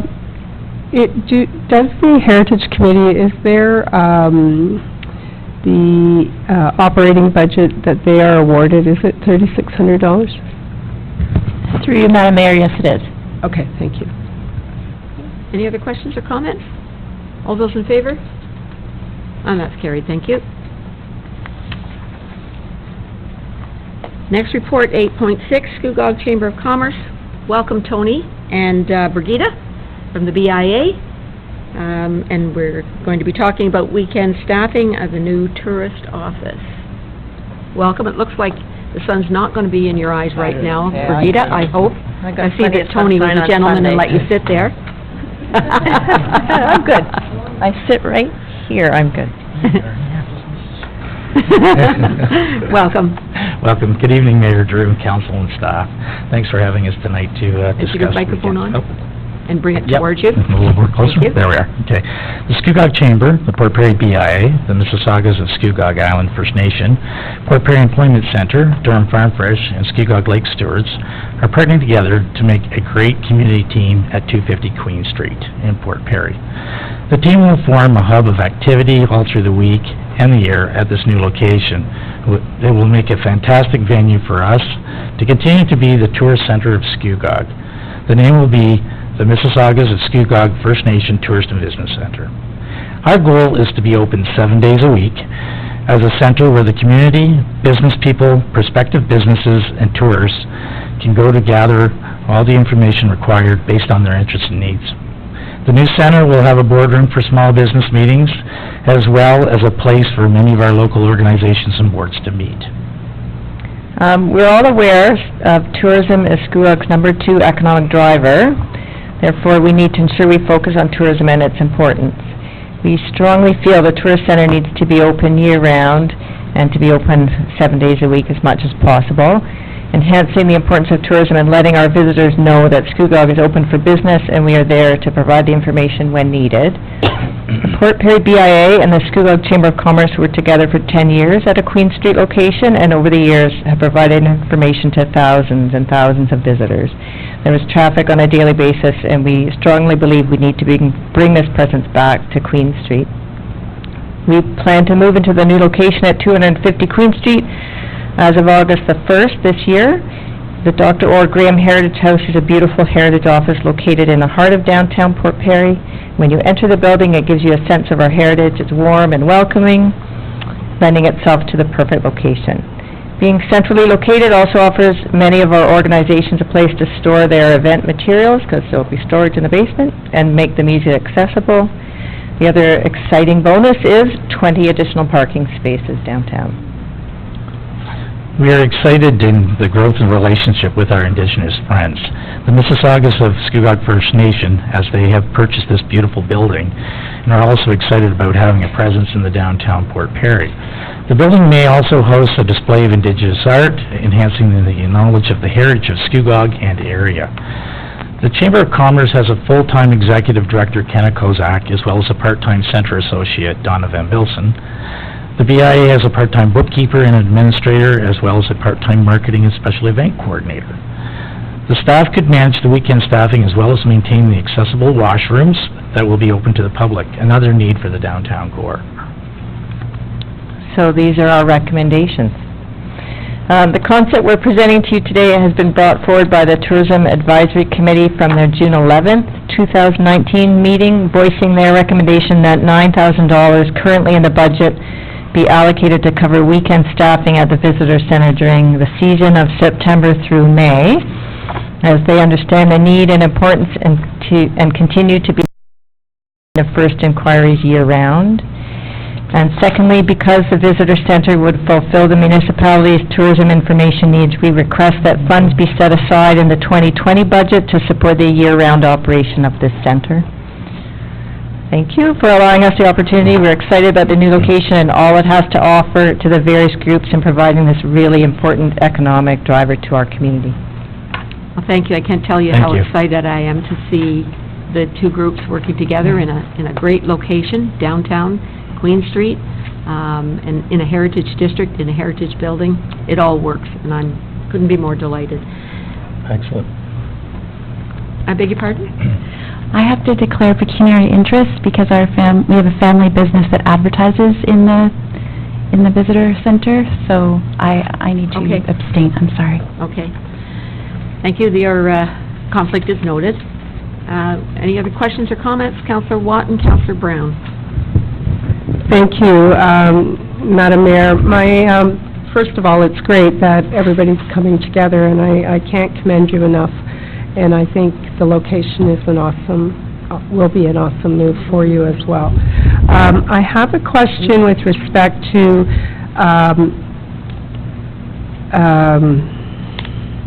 how things will be managed and who will look after this money. Will it, if, say the township decides to write the check, yes, will it be made to the MSIFN, or the BIA, or the Chamber, or who will look after the hiring and the work of that part-time person? Who will be in charge of that?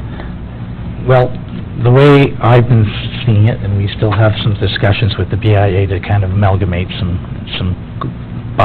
bylaws or some grounds that we need to work on. But the Chamber, because we do have a full-time staff person all week, would probably be best to look after the monies, and we would have to sit down with the BIA and work out the logistics of how the inner workings would be for that person on the weekends. Well, there's two issues, I think. One is weekend staffing, and I think that the Chamber's offer to handle the payroll and the budgeting of that is, personally, I don't have a problem with that. I think the BIA would be fine with that. The second request is for funding to keep that center open as a year-round source of visitor information, and I don't know that we could answer that now, because it depends on the nature of the funding, whether, I mean, I'm hoping that it helps pays the rent. That's what I'm hoping. You're hoping the money you're asking for will help pay the rent? Well, there's two requests, right? So there's Okay. the staffing So budget the is one 9,000. item, Okay, and what is the amount? One at a time, please. Sorry, what is the amount of the second request? What is your second request?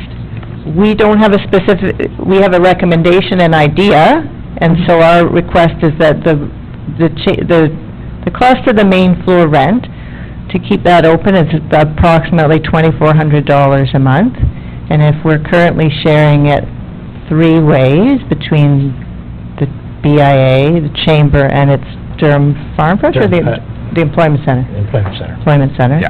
That if the township would come in as a one-quarter partner on keeping that place open, then it would be about $600 per month. A month? Yeah. This second request is a little bit of a surprise to us Okay. tonight, and our budget has already been set for 2019. No, sorry, 2020 is what we're 2020, asking. yeah. That is, we That is- understand. okay. Sorry, Madam Mayor, yes. So your first request was for the weekend staffing, $9,000. Correct. And that, as I understand from what you said, it's okay for that check to be made out to the Chamber, and for the Chamber to do the bookkeeping and the payroll and the hiring. The hiring, correct. And that is, the dates of that are September to the end of May? Correct. And you have a grant, or you have something for the summer We months? do, we have some of Canada Summer Grants. Okay, so that's Yeah, your jobs first grant. request. Yes. And your second request is for consideration for financial support for the Visitor and Tourist Center. Yes. Okay, and I would say, if there's going to be a recommendation, that be referred to the 2020 budget process. Correct. And 9,000, what was there 3 requests? No. No, there was only 9,000 is the 2. first request. Through your worship, was the request for the 2020 budget a continuation of the weekend staffing support as well? Yes. Okay, so that would have to be referred to the 2020 budget process as well. Okay. Is that part of your second request? Yes. Okay, and was there a third request? Now I'm a little, okay. So the It's getting the confusing. third So request... there's a request for 2019 funding for weekend staffing, and in 2020, our request is continue the weekend staffing budget and receive additional funds to Okay. help support the opening and So this- ongoing maintenance of the center. Right, everybody understands that, and that, I would suggest, would be referred to the budget process if it's part of a motion. Correct? Okay. Correct. Further questions? Counselor Brown? Through you, Madam Mayor, I am absolutely delighted to see the two of you sitting together. I think it sends a great message to this township. I think it's the beginning of a long and industrious and successful relationship, so congratulations and good Thank on you. you and your organizations both.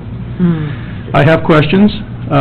Part-timer in the visitor center, is that the person who's going to be getting the salary for, some of which we're giving the $9,000 for? Do I understand that correctly? That's correct. It's for the weekend staff for Saturdays and Sundays through a period of May till the end of September, early October. Okay, No, and September to May, September, opposite. oh, I'm sorry, September to May, the opposite.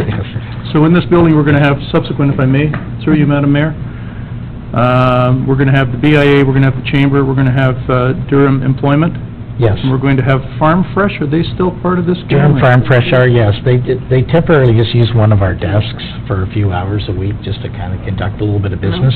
They use our boardroom more than anything else. Okay, and the MSIFN, are they also in there? Are they occupying a desk upstairs, or how'd that work out? They could possibly, there's 4 offices upstairs. We managed to get 3 of them rented, and there's a 4th one that's open. They could potentially use that for a few hours. Okay, and just one subsequent, but a little bit off topic, although it's important to a lot of people, including myself, I think. The tree lighting, the BIA is going to move off the tree lighting for Palmer Park, right? That's been decided, has it, Brigitte? And if so, who's going to handle it? Is it going to be the Chamber that's going to handle the Christmas tree lighting at the Palmer Park next year, or? It was discussed at our last Thursday board meeting, and we've discussed it that we are going to look into taking it on, and the board was quite contented. If there could be some funds that, or some sponsorship come from the BIA, that we could possibly work it out, as we have a great deal of expense at Christmas time with Santa Claus Parade, and that's kind of a loss leader for us, so there's quite a bit of expense on that. So we're definitely interested in looking at it. All our board unanimously agreed upon it. Brigitte, is Councillor Brown's assumption correct that you're moving off doing that? It's just the event, the Candlelight Walk event, at a planning session that the BIA held earlier this month, in which we evaluated some of our events. The BIA decided to not host that event this year, and to look for a community partner or somebody to take it over. But the lighting, the tree lighting itself, like, was that off the BIA's books now as well? The BIA still will light up the BIA area with Christmas lights and decoration. Yeah. The lights in the park, Palmer Park, I understand that the contractor that does the lighting is part of the overall BIA lighting bill, but that the township actually then reimburses the BIA for the cost of lighting trees in Palmer Park, because the park is a municipal property. And who owns the lights themselves? Last year and the year prior, the company who lit, we paid a contractor to light it with their lights. They come in, put the lights up, maintain them all season, take them down. Okay, so we don't have any lights. Councillor Brown, Well, further. but and through you, Madam Mayor, but from what I understand is that Chamber will look after that part of the lighting, or at least you're considering doing so. We're considering on doing it. We don't know what the expenses are, and that's the only thing we have to look into, and it was brought up as part of our motion that we had to look into the expense of everything overall and review it. So that's what we're doing between now and our next board meeting. Okay. And that is a little off topic, so better be back to Thank you. questions to the delegation. Councillor Ross? Thank you, Madam Mayor. Through you, thank you for your presentation tonight. Just a question regarding to the $9,000 towards the staffing of the tourism employee. If I'm correct, you said that the money will flow through the Chamber of Commerce.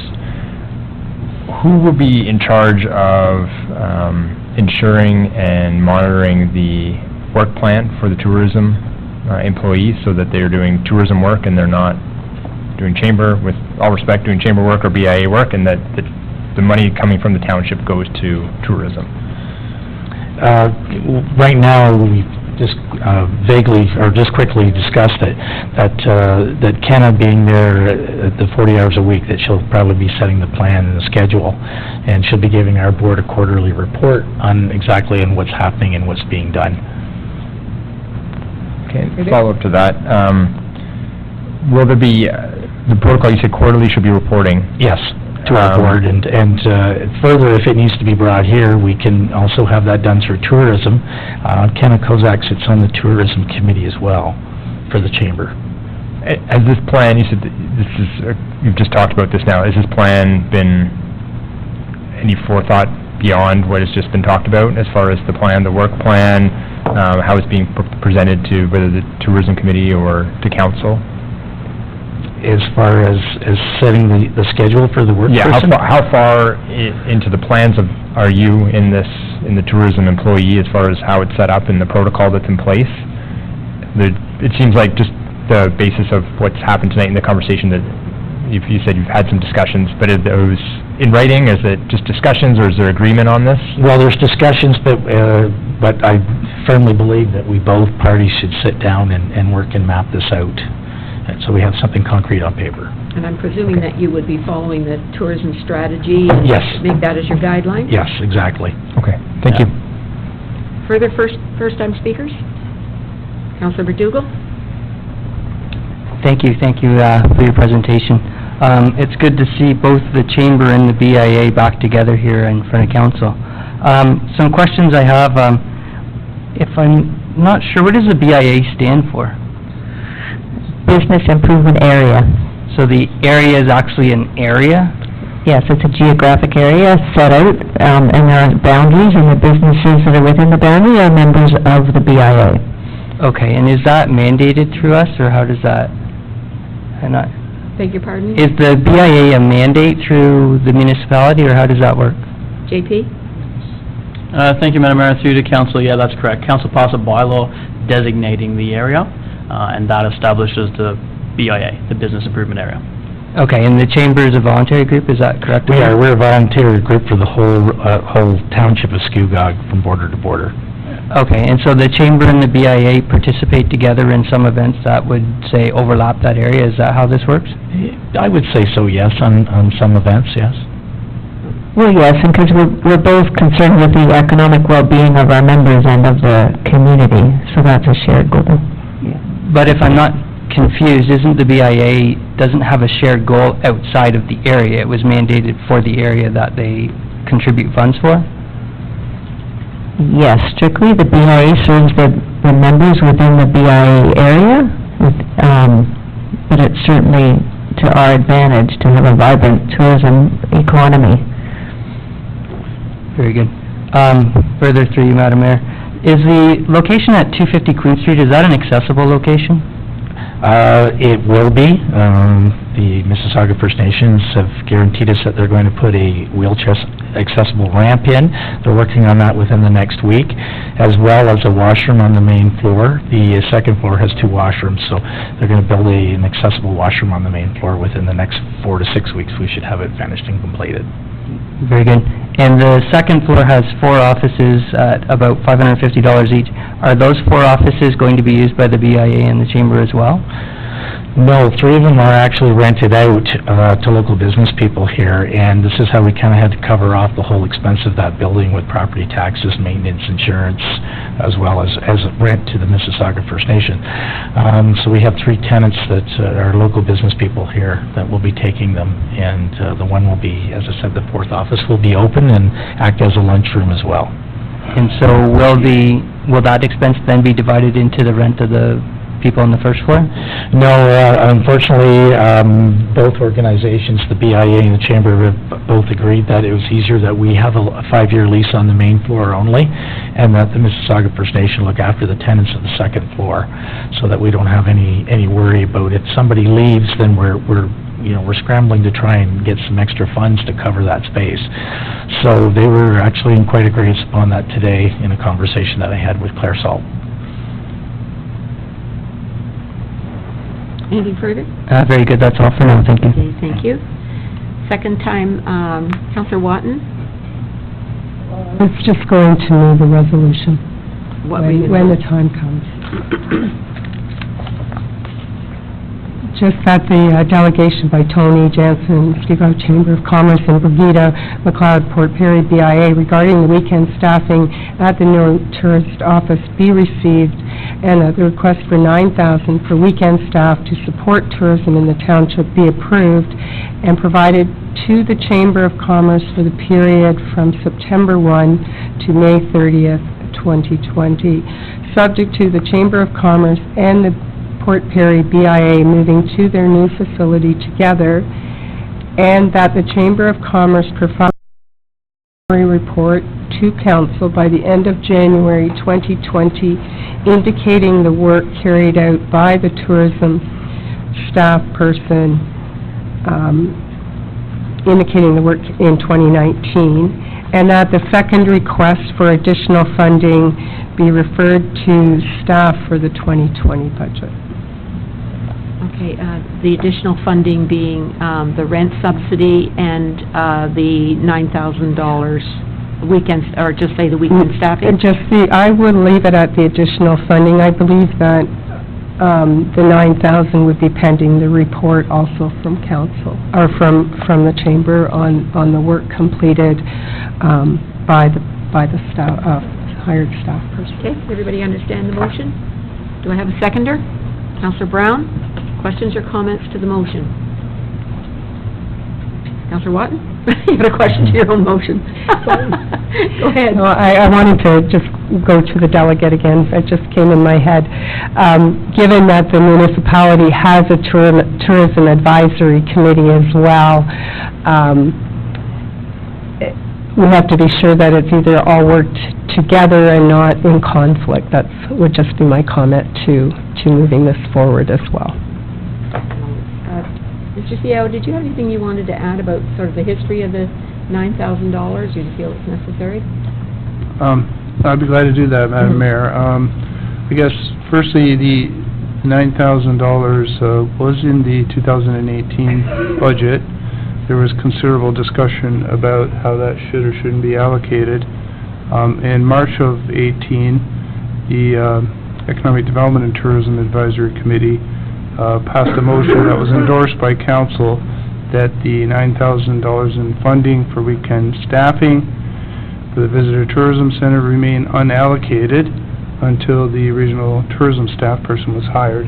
That person did not get really up and running until September, and that matter never got dealt with by the committee. So later, the committee also passed an additional resolution that year in September of 18, and what they did is they allocated the $9,000 that was to be used to hire a part-time tourism employee to help support the tourism action plan. And there were some of those funds were used in 2018 for that purpose. So since this matter was not dealt with in 18, council included the $9,000 in the 2019 budget. So there is unallocated $9,000 for tourism support on the weekends from September to May. Yet to be allocated, and that's what's before us tonight. Of course, there's been no funds discussed or earmarked for the other purpose of supporting the operation. And I would agree that should be considered during the budget deliberations in 2020. Everybody clear? Councillor Watson? Sorry, just on the, I'd just like to tweak the last part of the motion, that the second request for additional funding, once received in writing, be referred to staff for 2020 budget. And I say that just so that we can understand exactly what the extra funding would be used for. Everybody understand that, friendly amendment? And Councillor Brown, are you, you're okay with that? Any questions or comments on that, Councillor Ross and Councillor McDougall? Thank you, Madam Mayor. Through you. I am in full support of, I believe we have a needed tourism person on site, especially on the weekends when we have people here, and that's when they're used. My concern with the motion going ahead just at this time is that the $9,000 of taxpayers' money, and it's the plan, from what I've seen tonight just in your presentation, although thank you for your presentation, it's not formalized completely, I don't believe, in that there's still some questions that are lingering, and I'm reluctant to agree to put that money towards a tourism employee, not because of the tourism employee themselves, but the way their work plan, the way it's going to work with the two corporations going together. I'm reluctant until I see a proper plan that deals with all these matters out front to push that money forward at this time. Okay. Yeah. Madam Mayor, I appreciate that comment, and was hoping for a little more detail in terms of what the assignments of that staff member would be on the weekends. However, I think Councillor Watton's motion does include a follow-up report to which the chamber would be providing to the township on the activities, accomplishments, and success or not success of that position from now to the end of the year. Sure. And then council can decide in the 2020 budget how they wish to proceed based on that report. Sure. Now, we did have a job description for the person that we had back a few years ago that we'll use as a following guide of what they did in the office. Would that be fine? I don't remember all the details from 4 years ago, or 3 years ago, but there was a full job description that entailed what they did in their day-to-day function on the weekend. Just want to reiterate that, you know, this has been done for a few years, and it was just not done last year. Last year, yeah. And so there's a lot of experience with the BIA and the Chamber doing this job, and they will be guided by the Tourism Strategic Plan as well. Just wanted to point that out. It has been done in the past, it was just not done last year. Why wasn't it done last year, if it was so successful in the previous years? Mr. CAO? To you, Madam Mayor.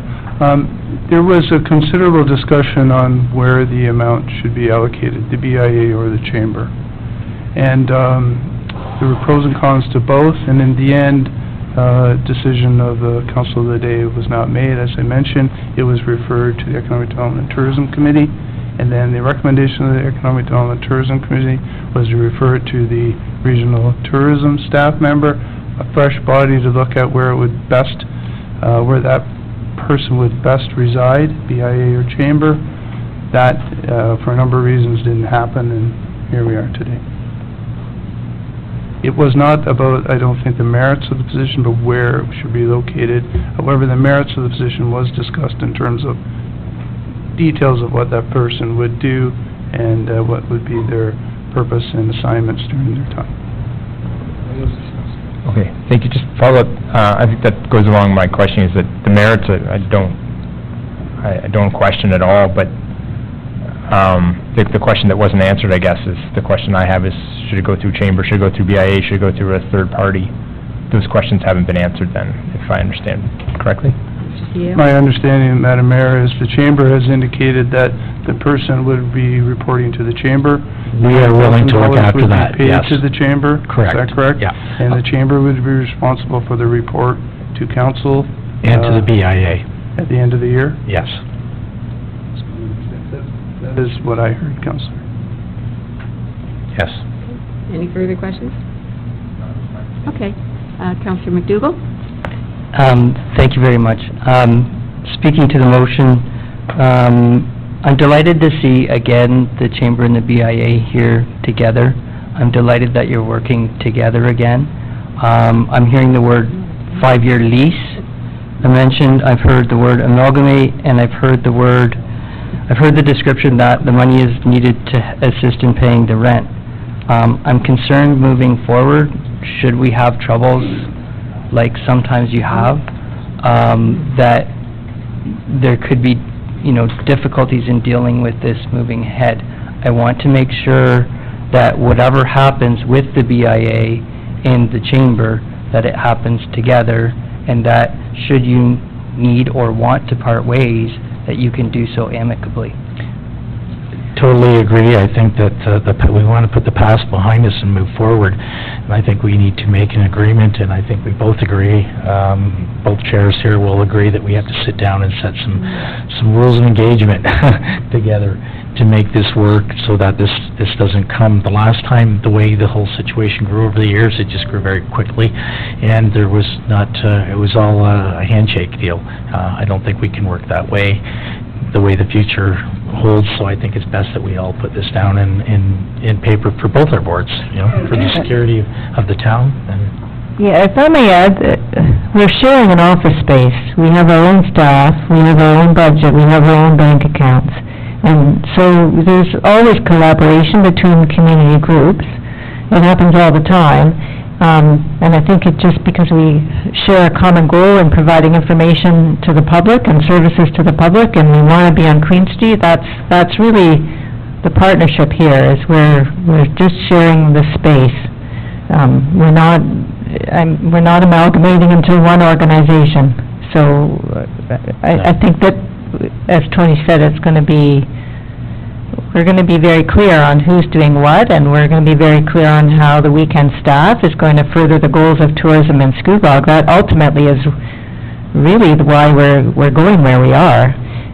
That's what we want to do. We want to bring lots of business to Scugog.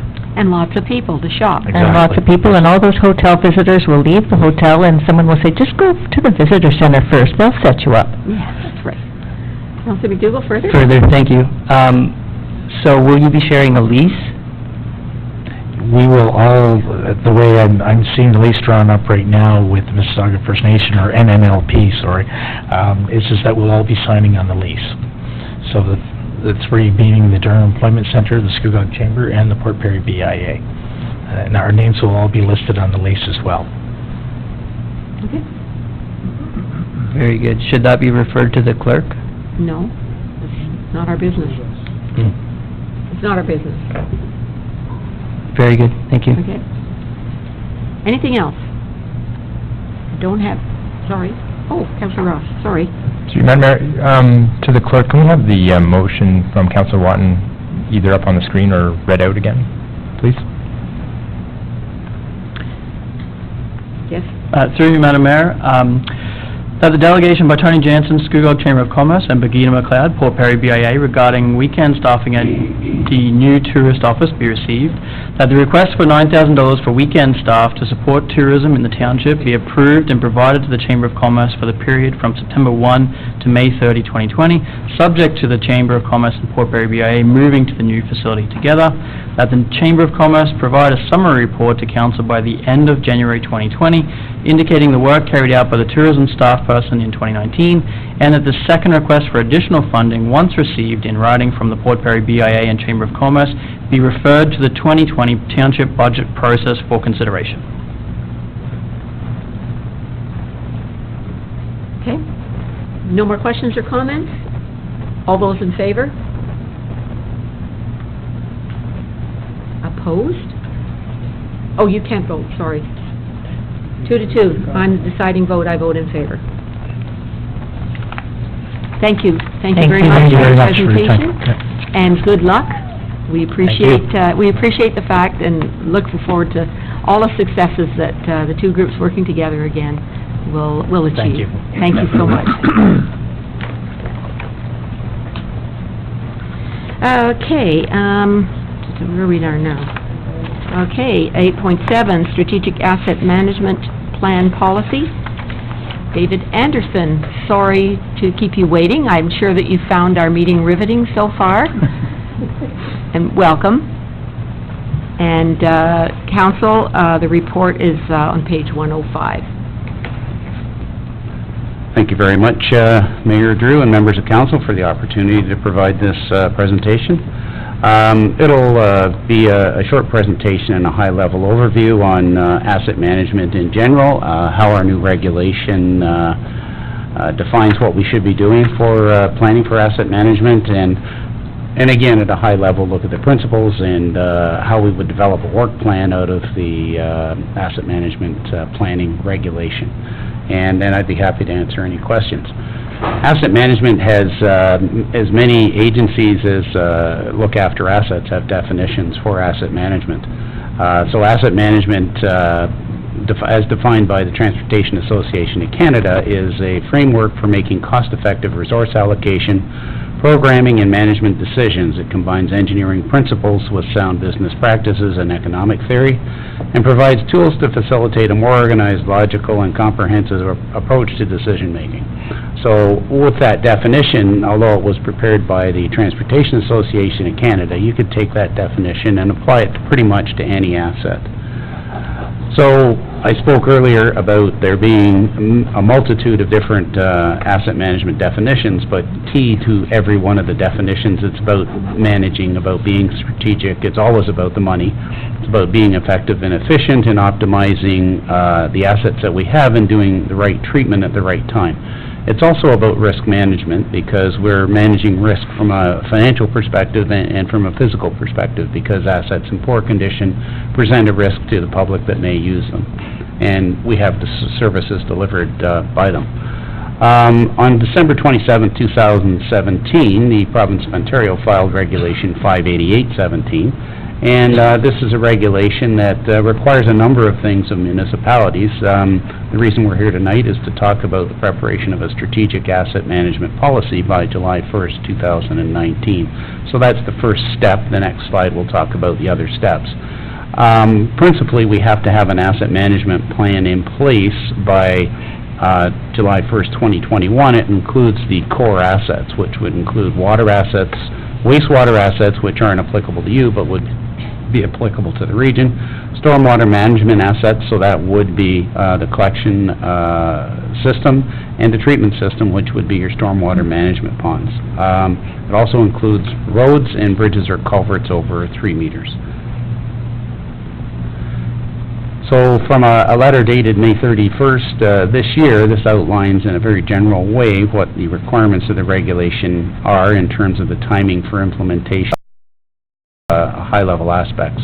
So the first aspect would be this strategic asset management policy, which has to be in place by July 1st this year. By July 1st, 2021, there would be an asset management plan for the core assets, as we talked about in the previous slide. By 2023, we have to take those same principles and apply them to our other assets. So, and then in 2024, there's a date for municipalities to have the approved asset management plan that builds on the requirements set out in 2023 and describes the funding strategy, which I found a bit confusing because a plan has to have a funding strategy however you come about at whatever time frame. So, referencing ISO 55000, there's actually 3 documents in that series, 55000, 55001, and 55002, but they talk about asset management. Asset management is very beneficial to any agency that employs it, whether they're public or private. It'll help with our financial performance in terms of optimizing the available funding to deliver services and extend the life cycle of assets as much as possible. We're managing risk, as I talked about, both financial and physical, service delivery, and one of the bullets that's a little bit deeper in the list, which should maybe be to the top, is demonstrated compliance, because this is a regulation. In order, I think what's going to happen is, in order to get funding for assets from the province, you'll have to demonstrate that you're in compliance with the regulation. So it should improve our organizational sustainability and improve effectiveness and efficiency. One of the keys in developing the strategic asset management policy was to look forward and see that in 2019 we have to do the strategic asset management policy, but by 2021 we have to do the plan. So we didn't want to put anything in, and you don't want to put anything in the policy that you may not be able to deliver when it comes time to deliver the plan. So in the preparations for this, we have looked ahead to see what the requirements of the asset management plan itself would be. One of the keys in the plan is Part 4, what we've got included here, and it talks about development of a plan for each of the 10 years following the implementation. And it has a number of items there, but it does talk about in bullet 4.4, I guess, the life cycle activities. We have to select the life cycle activities that would be the lowest cost to sustain the condition of the assets over that 10-year period, which might drive a different type of programming. The actions that we have to include in the plan are non-infrastructure solutions. Some of those can be vague and ambiguous. It could be to deal with a bylaw or something like that that's really not as physical as the other activities, whether they're maintenance or rehab or replacement, disposal or expansion. And the money for those, depending on the asset, can come from different sources. So they're either rate supported, or they're levy supported, or you have fees or something. So the fees or the funding for those different solutions can come from different sources. One of the things that we have to get used to, and I think historically in municipalities, and I was a municipal person for a long number of years, is that we tended to think of things in banding, and we vote on something once, and it's that way forever. But asset management is dynamic. It's important to remember that we make our decisions and we make our reports on the information that we have before us now. And it's a constant, and I have a slide coming up that speaks to that we're constantly looking at the assets, the price of doing different treatments, and the condition of the assets. So the snapshot is a snapshot when you look at it, but it is going to be dynamic and changing, and we have to be able to flex a little bit with that. So we have to do that to allow for changes and trends, and in our decision-making, we want to balance off cost and risk. Slide right now speaks to how we might optimize assets. So on the bottom center there, we have a slide that shows I would refer to these as deterioration curves, so that's how we think an asset might age over time. And at different parts of the curve, we do different activities. At the high end of the curve, things are typically cheaper. As conditions get worse, it costs more to fix, so pretty straightforward. We can apply that to just about every asset. So on the right-hand side, we have a bridge. Typically, what we want to see is if we did nothing to the bridge, it would deteriorate this way. If we do the right treatment at the right time, we can extend the life. So instead of typically around a 60, might be a time when we think about serious replacement of the structure, but if we do the right treatments at the right time, we can extend that life out to 100 years. Asset management, as I said, is dynamic, and it's not a report that you do once and you put on the shelf and you wait till you do it again in 5 years. It's dynamic and it's ongoing. So with any asset, we do data collection. We look at the system and the asset group condition. We look at the needs analysis, how much money do we need to improve the asset, sustain the asset, whatever. The bottom right-hand corner is multiple funding levels against a road system that would tell us how that funding is going to perform over time.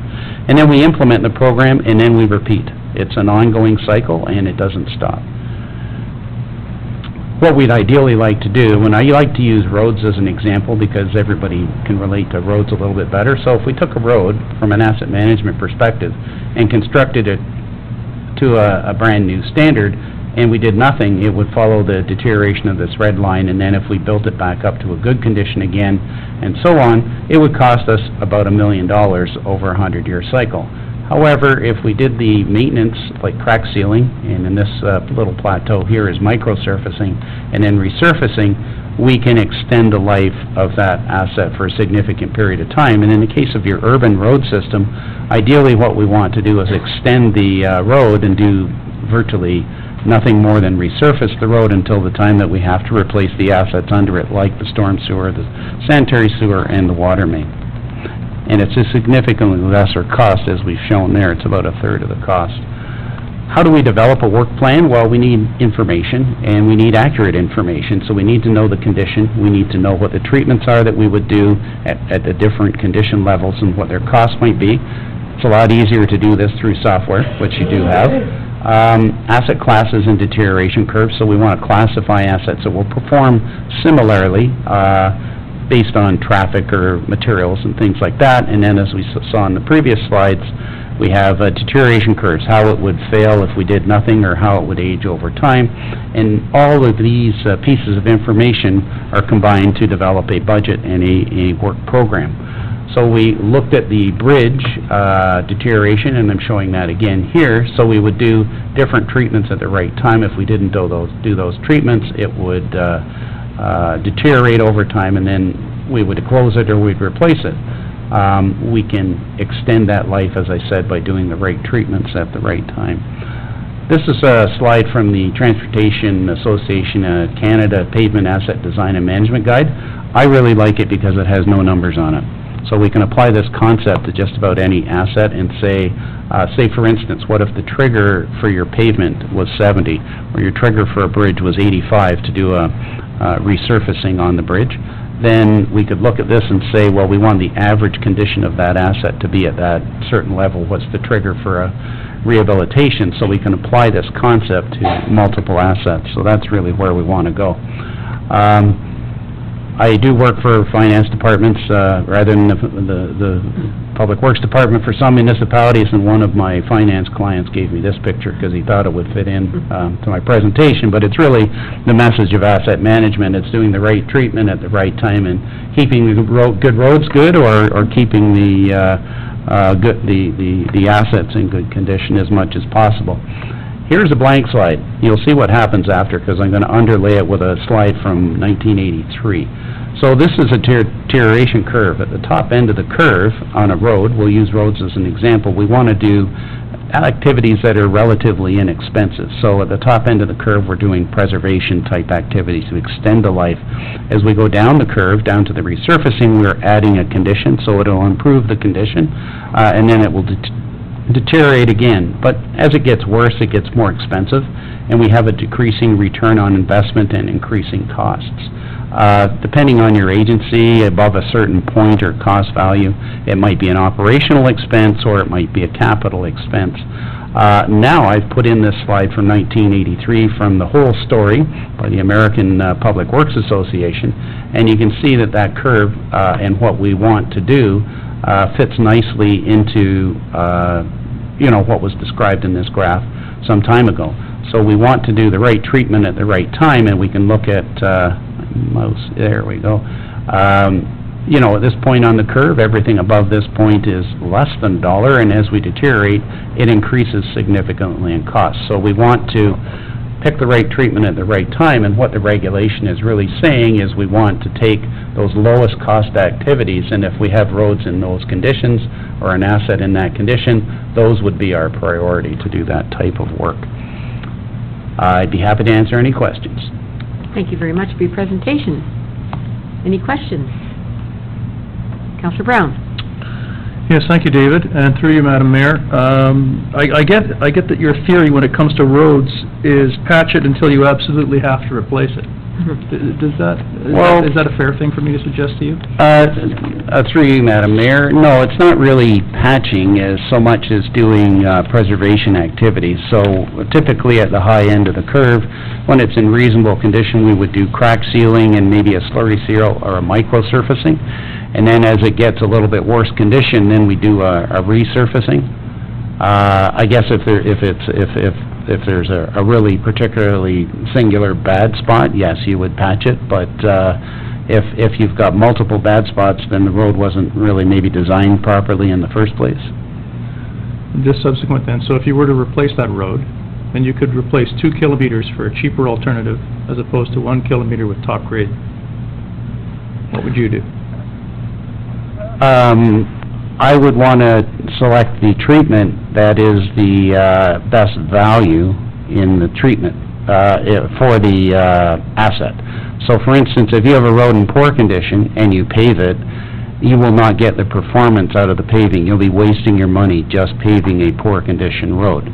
So instead of that pavement lasting 15 to 20 years, it might last 5 to 10. So we don't want to take a treatment that's cheap and put a cheap treatment in the wrong condition road. So if I took this treatment up here, which is surface treatment or resurface one lift, and applied it to a road that's down in this failure condition, it will last 5 to 10 years. Instead, if I did it up here, it might give us, somewhere in the range of 15 years. So just because the treatment's the treatment is cheap, it might not be the right selection for that road. You can do those things if you're knowledgeable as a holding strategy and realize that it's not going to last as long. So sometimes we fool ourselves into thinking that we can do an inexpensive treatment and then are disappointed because it doesn't work, and it's because we've done the wrong treatment at the wrong time. So we want to do the right treatment at the right time. So just because it's inexpensive, it might satisfy a short-term need, but it's not the best long-term solution. Thank you. Further questions? Councillor McDougall? Thank you, through you, Madam Mayor. Thank you for your presentation. Very good, very informative. I like it very much. I think you've been traveling Scugog's roads recently and have explored many of the side roads and back roads of Scugog. What do you do when you have a fair number of roads probably down in the major rehab condition in terms of asset management? Well, in terms of, through you, Madam Mayor, in terms of asset management, there's probably a mix of things that we have to do. So there's going to be multiple factors that predicate what our strategy will be, and the strategy, firstly is like how much actual money do you have? Maybe we have to do some type of holding strategy on some of the roads and then do the right treatment on some other of the roads so we can, limp through with on some roads, but then do the right treatment on other roads, depending again on what your funding level is. But doing perpetual holding strategies just gets very expensive. So you want to start doing the right treatments and reconstruction properly. But notwithstanding that, as I said a couple of seconds ago there, you know, if a road is undrivable, you do have to do something, but accept that short-term solution is a short-term solution. You will have to come back to it a lot quicker than you may have thought. Further through you, Madam Mayor. So tonight is more about the policy and the plan and not necessarily about the, you know, exact conditions of the assets or liabilities This is, as they might be. Correct. We wanted to talk about principle and asset management in a general way tonight, and the report will be reviewed by staff, and then we'll look at it as a final document, and I think there'll be the report would be tabled later in the year. Is that a fair statement? Yes. Very good, thank you. Other questions? Seeing none, I'm looking for a motion that the delegation by David Anderson, Four Roads Management Services, Inc., regarding Strategic Asset Management Plan Policy be received. Councillor Kiesebrink, Councillor McDougall, all those in favor, and that's carried. Thank you very much for your presentation. It's very informative. Thank you. And now we'll turn, with your indulgence, we will turn to the report, page 105. And I'm looking for a motion that the report, Strategic Asset Management Policy, be received, and that the attached Township of Scugog Strategic Asset Management Policy be approved, and that staff continue to undertake asset management initiatives to remain in compliance with Ontario Regulation 588/17 and the Municipal Funding Agreement for the transfer of federal gas tax funds. Councillor Watt and Councillor Kiesebrink, questions or comments? All those in favor? And that's carried. Thank you. And now we are looking for Roads and Infrastructure Construction Projects update. Oh, this is an exciting presentation. Director Coleman, it is an exciting presentation. Well, since it's a staff the presentation and we're not keeping people waiting, yes, maybe we'll have a 10-minute break. Okay, thank you, Carol.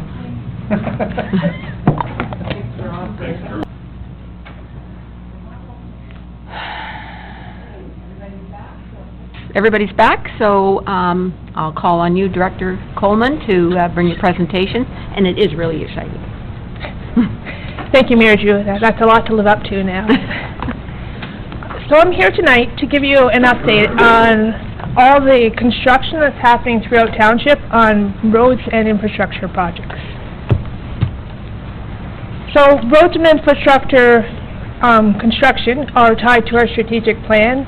Obviously, strategic direction number 1, roads and municipal infrastructure, it's very closely tied to that. It's also tied to financial sustainability, how we deliver these services, how we fund them, it's all part of that. And it's tied to a complete community, to enhance our community to be inclusive, healthy, safe, and connected. So it's all very closely related to our strategic plan. Road construction in the municipality is done by 3 different jurisdictions in general.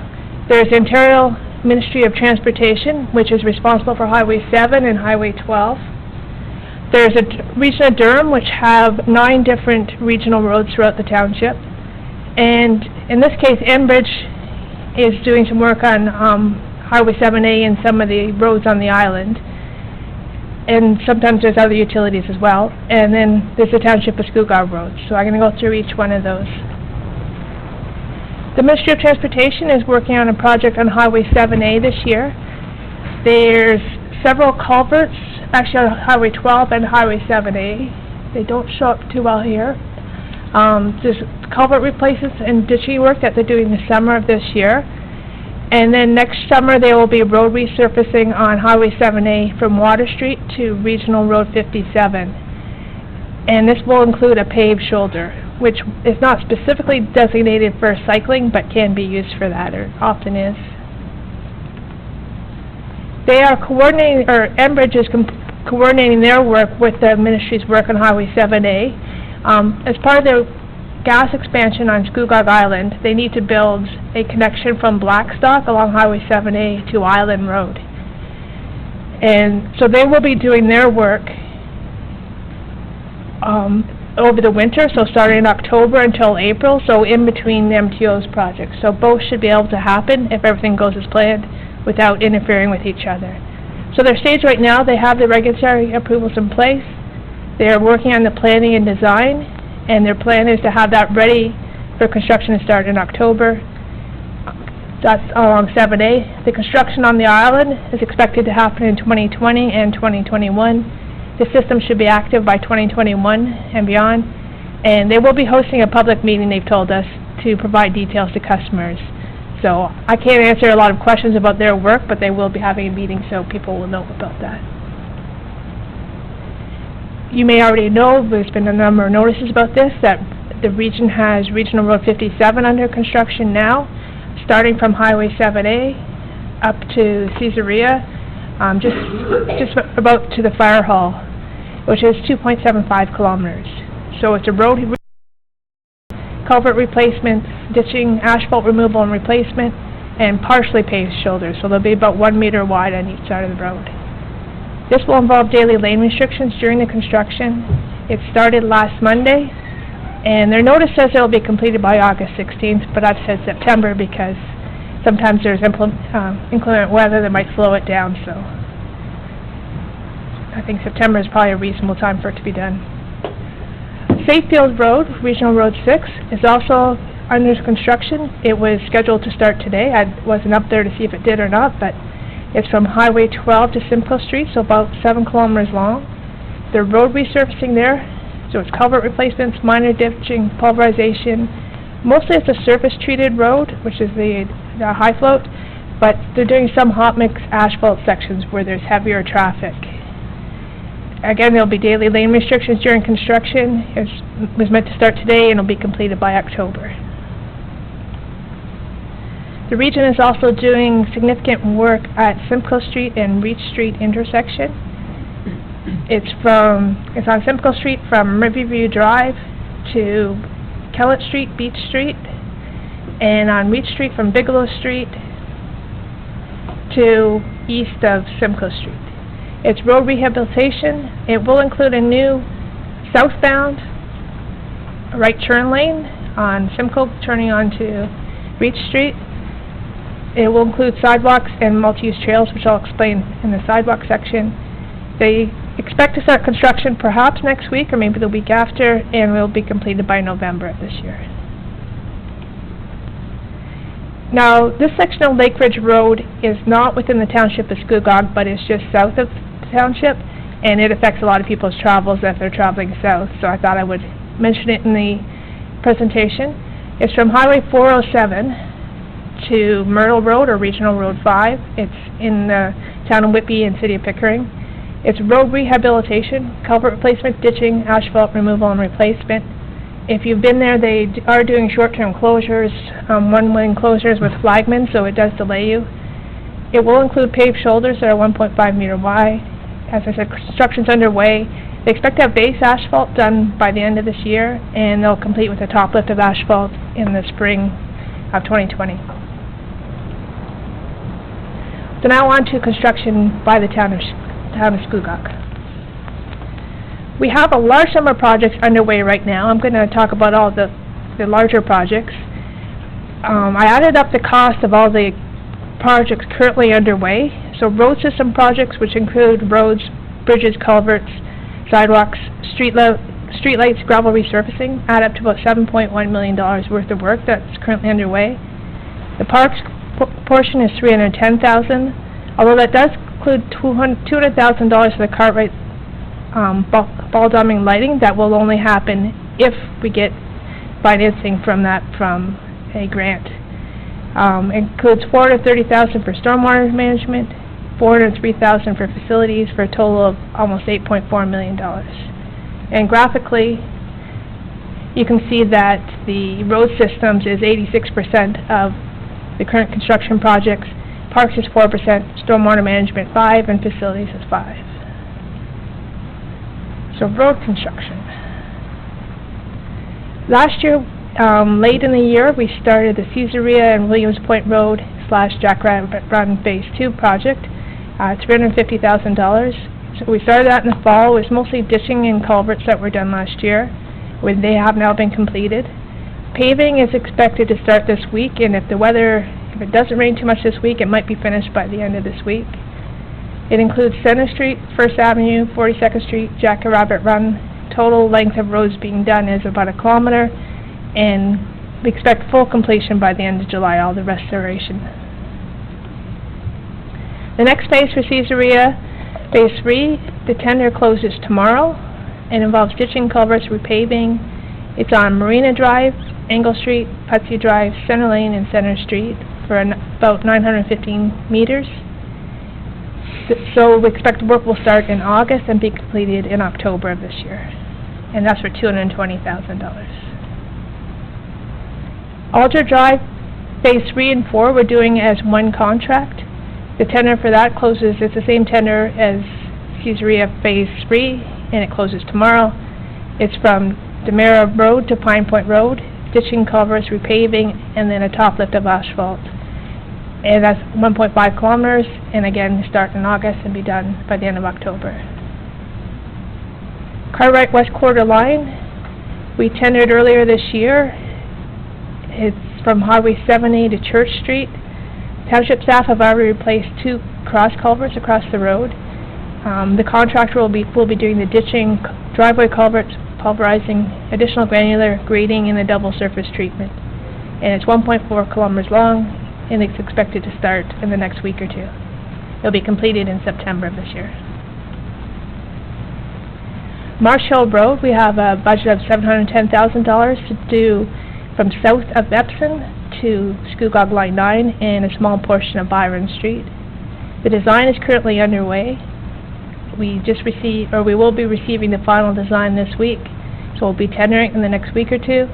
It's a rural rehab, so pulverizing, ditching, additional granular grading, double surface treatment, and there's a small portion through Epsom that will be widening the road to a standard width. The total length of road being done here is 3.5 kilometers. Our gravel resurfacing report is in the agenda tonight to talk about. So we hope to award the tender shortly after. Work will begin in July. The total length of gravel roads that we'll be resurfacing this year is 20.5 kilometers. And we'll be doing a 6-inch or 150 millimeter thick layer of gravel on those roads. The budget shown at the top, $889,000, includes dust control as well, which firms up the road and is part of the resurfacing. And we'll also, in addition to those lengths of road, we'll be doing stockpiles at both depots, so that we'll have some available for roads that need it. So there's a list of roads that we're doing. Scugog Line 12, Old Simcoe Road, Scugog Line 14, Byers Road, Scugog Line 3, and Russell Road. Port Review Road, in 2017 we did a drainage study that identified short-term, medium-term, and long-term solutions for the road. The short-term solutions were regular maintenance items, so they've pretty much been covered now. The medium solutions were to improve ditching, replace catch basins, and resurface a small portion of the road to improve water flow. So we recently completed the design for the medium-term solutions, and we'll be tendering it shortly, and it'll be constructed by this fall. As you heard from Mr. Anderson earlier, preventive maintenance is a very important part of our road maintenance program too. So we are doing some of this. On Edgerton Road, we're doing a slurry seal this year. We're also continuing with our crack sealing program. We also are renting a spray patch machine so that we can more efficiently fill potholes with it. And pothole repairs we're doing with our hot box patcher where we can. And we're spending about $275,000 on preventive maintenance this year. We also have 5 road designs underway. Another report in the agenda tonight is the Scugog Island Second Axis, the EA update, and the detailed design. And that's a big chunk of that $575,000. The budget was $250,000. As you'll see in the report, the actual amount is a bit higher. Union Avenue reconstruction and urbanization, we're doing a detailed design for that as well, and that's $180,000. And we also have smaller designs for Water Street reconstruction, Major Street reconstruction, and McKee Road on a hill there. We have some issues that we want to do a design for. In addition to all the construction and the designs, we have some important studies that are underway that I'm sure you're aware because they've come to council already. The active transportation plan and transportation master plan is underway.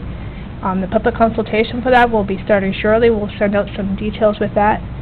One of the things we're doing as part of the consultation is having sort of some pop-up booths, kiosks, and we're going to be having one at the Canada Day event, so there'll be staff from our consultant there to get input from people at that event.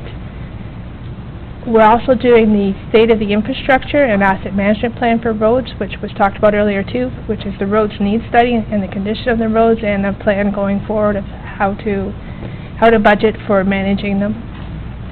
We also have a structured inventory and inspection underway for bridges and culverts over 3 meters in diameter, and we'll be bringing those results to council in September.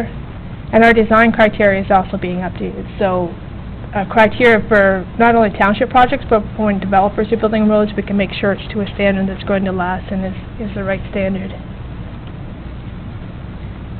While we're doing all this road construction, we're trying to improve our communication so people know what's happening. To do this presentation is part of what we're doing, and this presentation will be online after today for residents that are not here or not watching this YouTube, so they can see all the things that are happening. We have also started using a tool called Traffic Watch online, and I have a small image from it. You can see road construction projects. This is the Regions Road 57. You can see the Caesarea roads here. If you click on one of those roads, it'll tell you the name of the street and what's happening on it. So it's a good interactive map that people can use to see what's happening. One thing I really like about it is that it will sync with Google Maps, Waze, Garmin.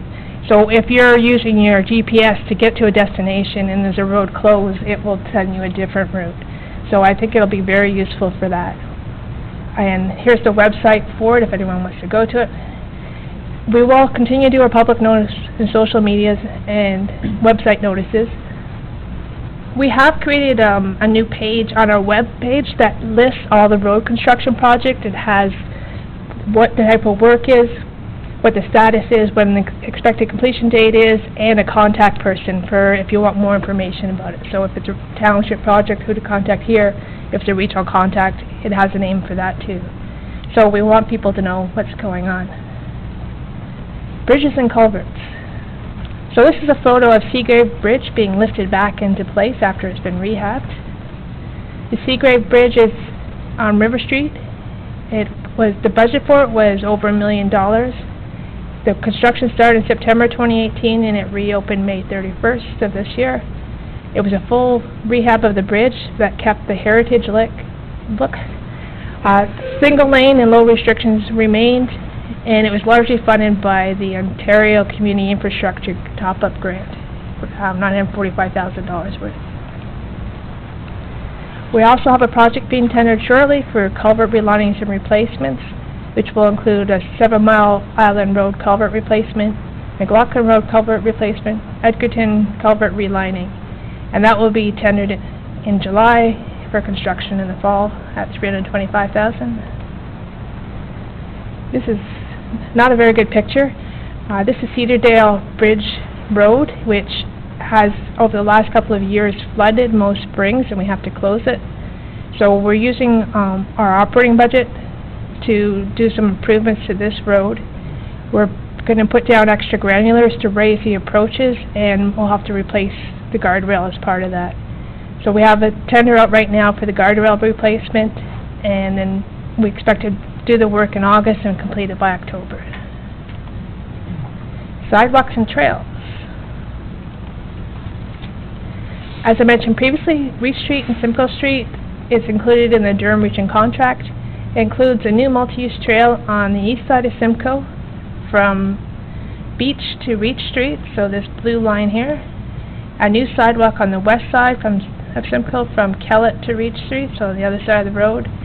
It will replace the trail between Bigelow and Simcoe Street and replace the sidewalk from Reach to Riverview. The work is to start in July and be completed by the end of this year. We also have that was our 2018 sidewalk budget and it was delayed because the Region's contract was delayed for a year. The 2019 sidewalk replacements infill will include replacing the walkway from Simcoe Street to Blossom Court. It'll create a connection beside the library, between the marina and the library. There's a sidewalk that goes and ends, and then there's a gravel area, so we'll be putting a full sidewalk in to complete that connection. It'll be various bays throughout the township that are identified as tripping hazards that need to be replaced. And the construction for that will likely be this fall. Streetlights. We've talked about it many times. The LED streetlight conversion is 97% done. We've replaced 1,733 lights so far. There's 26 left, and they're mostly in parking lots. There will be 70% reduction in energy costs, 80% reduction in maintenance costs, and an estimated annual savings of $200,000. We also received a grant last year for the downtown revitalization program. We received $56,000, and we were using that money towards replacement of decorative light posts in the downtown area, and that will replace about 10 posts. It's a long lead time on the orders. We've ordered them quite a while ago, and the poles are expected by the end of July, and we'll install them in August, or more likely September, when it's less busy downtown. Parks. So the township currently owns 14 playgrounds, and life expectancy of playgrounds is 12 to 15 years. That's pushing it a bit. I mean, you really want to do it even a bit sooner. Last year we started a replacement program for playgrounds, and we replaced Perry Glen Park. Before that, the last playground was replaced in 2011 in Blackstock. So Blackstock's one of our newer playgrounds at 8 years old. Of the remaining 12 playgrounds, they were installed between 2000 and 2008, so they're 11 to 19 years old. So I think it's important that we try to continue this, replacing a playground every year to bring our standard. So on that end, Poplar Park is in the budget this year for replacement. It's 19 years old, the playground equipment. There are swings there that were replaced more recently, so they're only 9 years old, and they're planned to remain for now. We did do an online survey to consult the neighborhood, and we asked questions about the age of users, that should say, how frequently they use the park, and what they desired to see in the park. We received 122 responses, which was great. The RFP closed last week, and we're currently reviewing RFPs for the playground equipment, and we hope to have them installed late this summer. In the fall of 2018, we reviewed the splash pad, and we did some minor improvements to make it so that it's now a freshwater system. It doesn't come from the holding tank, and that results in a significant reduction in staff time to operate the splash pad, and it will improve the water quality for it. When we did an inspection this spring, we found some pipes were broken underground in the area of the main feature. So we have replaced these main hoops with stainless steel instead of plastic that they were before, so we expect them to last a lot longer. And I've been promised by staff that it will be open for Canada Day, and I will keep on them to make sure that happens. The concrete is expected to be poured tomorrow, so we should be well on the way to opening it. The off-leash dog park and the Carolyn Best parking lot improvements. I did a presentation on this a short time ago, so I won't talk too much, but it includes improving the parking lot, ditching, placing granulae and grading, a fully fenced dog park, about 1 hectare inside, double entry gates, grass walkways, and the construction is expected in the fall this year once the nesting season is over for birds, because we need to do a bit of clearing in the area. I mentioned this briefly at the start, the Cartwright ball diamond lighting. It's $200,000 budget, but that is assuming that we receive $150,000 for a Trillium grant. The Cartwright Sports and Recreation has come up with $20,000, and the township will pay the remaining $30,000. Again, this will only proceed if we receive the grant, and it will it would include the replacement and upgrading of lighting for the ball diamond. Stormwater management. We are working on a design for the Victoria Village Stormwater Management Pond. We received a federal grant under the Clean Water and Wastewater Fund for $89,000. As I said, design's underway. We expect the rehab to include removal of sediment and foliage to improve the stormwater treatment and flow. And the requirements of the grant say it has to be done by March 2020, so we will meet that date. We had an unexpected project come forward this year, the Canterbury Commons Stormwater Management Pond. We had some concerns raised by the Canterbury Commons Association, and we went and we inspected the pond, and it does need some repairs quickly because there is a risk of failure. The pond is located here beside the clubhouse, and this bank of the pond, between the pond and Lake Scugog, is at a risk of failing. So far we've done a geotechnical investigation, and we have a design being done by the same firm that's doing our Victoria Village stormwater pond. We were fortunate to receive a funding source for this. Geranium Homes is required to pay a phosphate offset. They were required by the Conservation Authority to do that. And we've talked to the Conservation Authority, and we asked if that money could be put towards repair of this pond. And they thought that that met the requirements for the phosphate offset well, so we were able to do that. The Lake Scugog Enhancement Project, the Class E, let me stop for a second.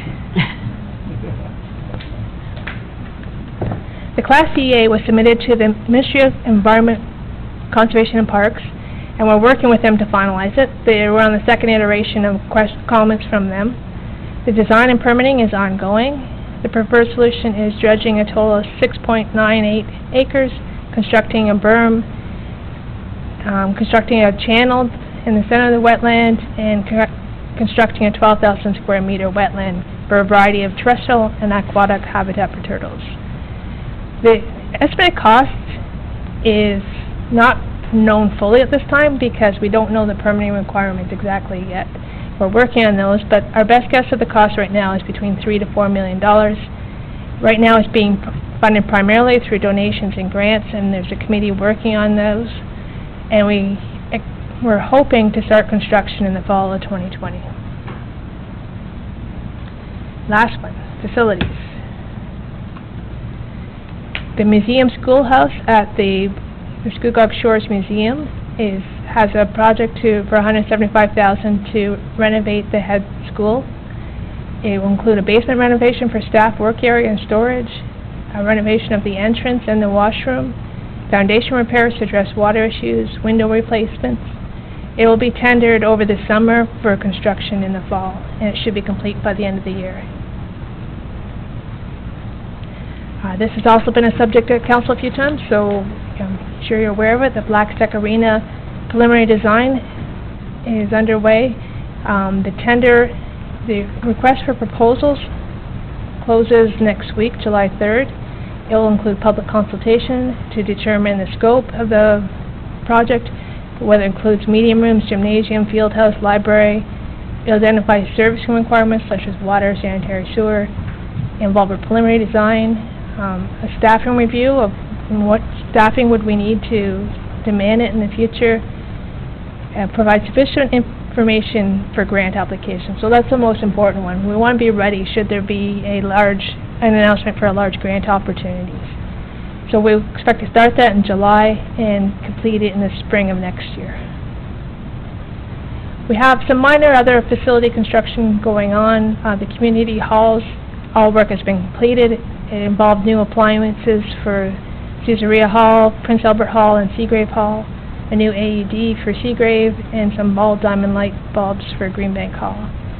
The largest of the other facility is the Scugog Community Recreation Center Pad 2 dehumidifier, which has been brought to council already, and it will be installed this summer. That was $50,000, so that's the bulk of the other facility construction. We're doing some maintenance at work to Joe Fowler washroom and window replacements at the marina. That's it.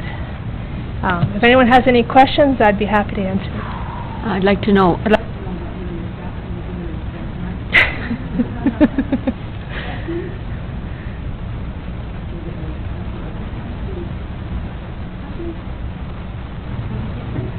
Thank you, Madam Mayor. I was just wondering, could we go back to the first slide where you break down the different amounts of the different expenditures?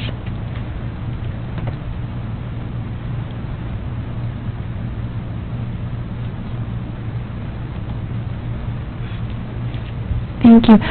At the start of the year, maybe I had the wrong figure, but I thought that we had 8.5 million allocated between our capital and operating budgets towards roads. And I'm just wondering if there's some aspects towards the roads that are maybe not reflected in this report because maybe this is more hard costs, or if that figure that I had in my head wasn't correct. Through you, Madam Mayor, to the councillor. That figure you had is correct for the budget. That was the combination of our operating and capital budget for 2019. This number is a little bit different. So that included staff time, that included winter maintenance of roads. So these numbers are solely related to construction of roads. And it's not just 2019 dollars. There's some projects that weren't completed in 2018 because they're more than a year long, or because there was reasons we didn't get them done. And so includes the carryover work from last year as well. Thank you. I figured that's probably what it was. I want to say thank you so much for all of this a wonderful report and for all the work that's being done. We all appreciate it so much, and we cannot thank you and your team and everyone that works with you enough. Thank you. Thank you, Madam Mayor. Just a quick question, Carol. When you show these amounts, and then you reference funding from another source, i.e. like the Cartwright Fields Ball Diamond, is that funding from another source included in this amount? And if so, why? Through you, Madam Mayor, to Councillor. Sorry, I understand for Cartwright. What for other projects too? Well, just all I'm curious about is if when you showed 200,000 or whatever it was for i.e. Cartwright Fields, and is that is part of the active Scugog construction project value? Yes. Is that 150 that is expected to come from another amount, from another funding source, included in that total? Sorry. Yes. Those total funding amounts include all those extra funding sources. Okay, thank you. And just one further question, and it kind of pertains to this. When we do the state of the infrastructure, what happens if there's more than we anticipate in the poor to fail? More than we anticipate? Anticipate for i.e. roads that are rated as poor to fail, i.e. the picture of the Cedardale Road. Through you, Madam Mayor, to the councillor. The state of the infrastructure will present the condition of our roads. I don't know if they'll be what you expect or what's not, but it will also include an update to the asset management plan for roads and a plan going forward of how to address them.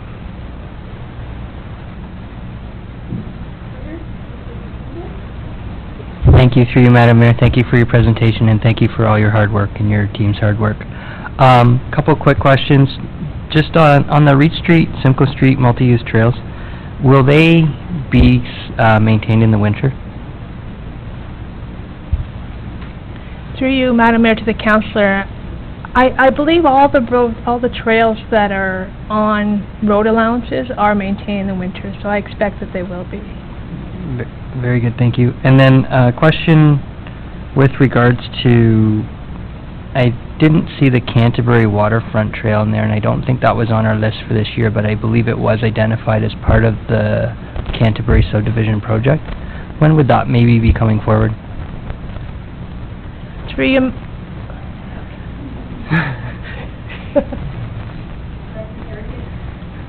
Thank you. Yes, Madam Mayor, through you to the councillor. That's one of the conditions of the minutes of settlement that were approved by the Ontario Municipal Board when the Canterbury Common draft plan was dealt with by the OMB was that it was Geranium that's responsible for improving the waterfront trail adjacent to the Canterbury site, and that those improvements have to be made prior to occupancy of those new dwellings. At our cost. No cost to the township. Very good, no cost to us. So is that occupancy of the last dwelling, or the first dwelling, or somewhere in between? It's the first dwelling that would be immediately adjacent to the trail. That's one of the conditions the township requested the OMB to impose, was that we didn't want residents moving into their houses without the trail being completed behind their homes. Very good, thank you very much. And one last note is, thank you very much on the conversion to LED lights. That didn't include the savings of carbon to the atmosphere that we will be saving. Sorry, I said thank you very much for the conversion to LED lights. That didn't include the savings of carbon to the atmosphere, which will help out climate change in the long run. Thank you very, very much. Councillor Ross? Thank you, Madam Mayor. Thank you, Director Coleman. I know I had the opportunity to have a little bit of an update from you recently before a meeting I had, and it's nice, it's amazing how much work you guys have been putting into it. Question, just for clarification, the Lake Scugog Enhancement Project, in speaking with Kawarth Conservation Authority, who is obviously involved in this, they had identified that the design is solidified. When I was asking about the point of entrance for the walkway where it enters at Palmer Park by the playground area. In your report, you say the design and permitting is ongoing. Can you speak to that? When we had our initial briefing a couple months ago on it, it was said that the design would actually come back and there'd be some point of consultation as to some of the finer details. And that's what your report identifies here. Just miscommunication with Kawarth Conservation, perhaps. Can you just clarify that point? Through you, Madam Mayor, to the councillor. The biggest thing that we're doing at the moment with the project is dealing with the permitting agencies and the Ministry of Environment to come up with what their requirements are. So I think that we have to satisfy them before we can bring the finer points back to the public. So I don't have quite an estimated timeline for that. It depends on how long that process is going to take. Okay, just follow up. So the design itself will have an opportunity to tweak it, for lack of a better word, perhaps, in a small manner as to the act, because we haven't been presented the exact details, per se, as to the design. Will that come forth once the permitting's done, or is that solidified at this point? Through you, Madam Mayor, to the councillor, the main features of it were presented when the environmental assessment was presented to council and was approved at that time. So there might be minor tweaking, as you say, later, but the major elements will be set by that and by what the permitting agencies insist that we do. So there might, I'm not sure of what tweaking it will be. We're not to that point yet, but if there are tweaks, I'll bring it back for sure. Through you, Madam Mayor, the tweaks I'm just referring to is the northern entrance of the gate of the walkway. And it was presented at the EA meeting that you referred to, of coming at the point where the beach, where the used to be beach area was, and there was concern with that, if we're losing that beach as a result of this, the south of that point. So that's the tweak I'm referring to.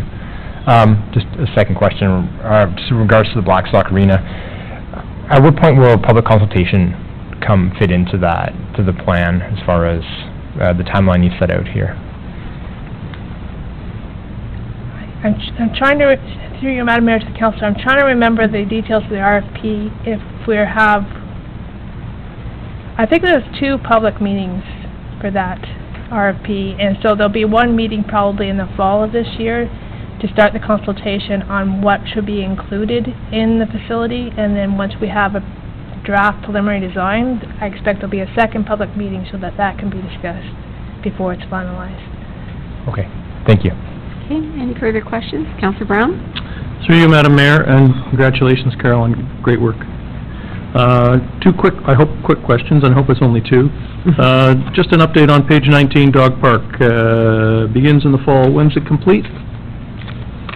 when do you expect to complete the dog park? Through you, Madam Mayor, to the Councillor, once we start construction, it won't take very long to complete. The construction will basically be clearing some trees and some shrubs and grass area to create an opening, building a fence, and the parking lot will take some time too, but it shouldn't take more than 4 to 8 weeks to complete, so it should be done in the fall. Okay, and just subsequent, Reach and Simcoe, that's going to be fascinating in July when that's being operated on, because you got people trying to head north through that intersection, so it's going to be a mess. Is there something that we can do, and I've heard from a number of residents on Coulter about restricting the parking during the time that the construction is underway, and if it's you I should be talking to, great, and if it's somebody else, maybe they can address that, but we really need to do something because it's going to be a mess. Director Heritage.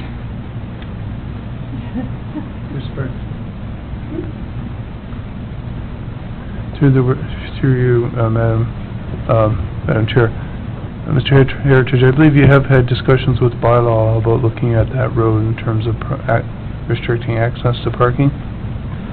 Through you, Madam Mayor. Yes, we have. However, my understanding was that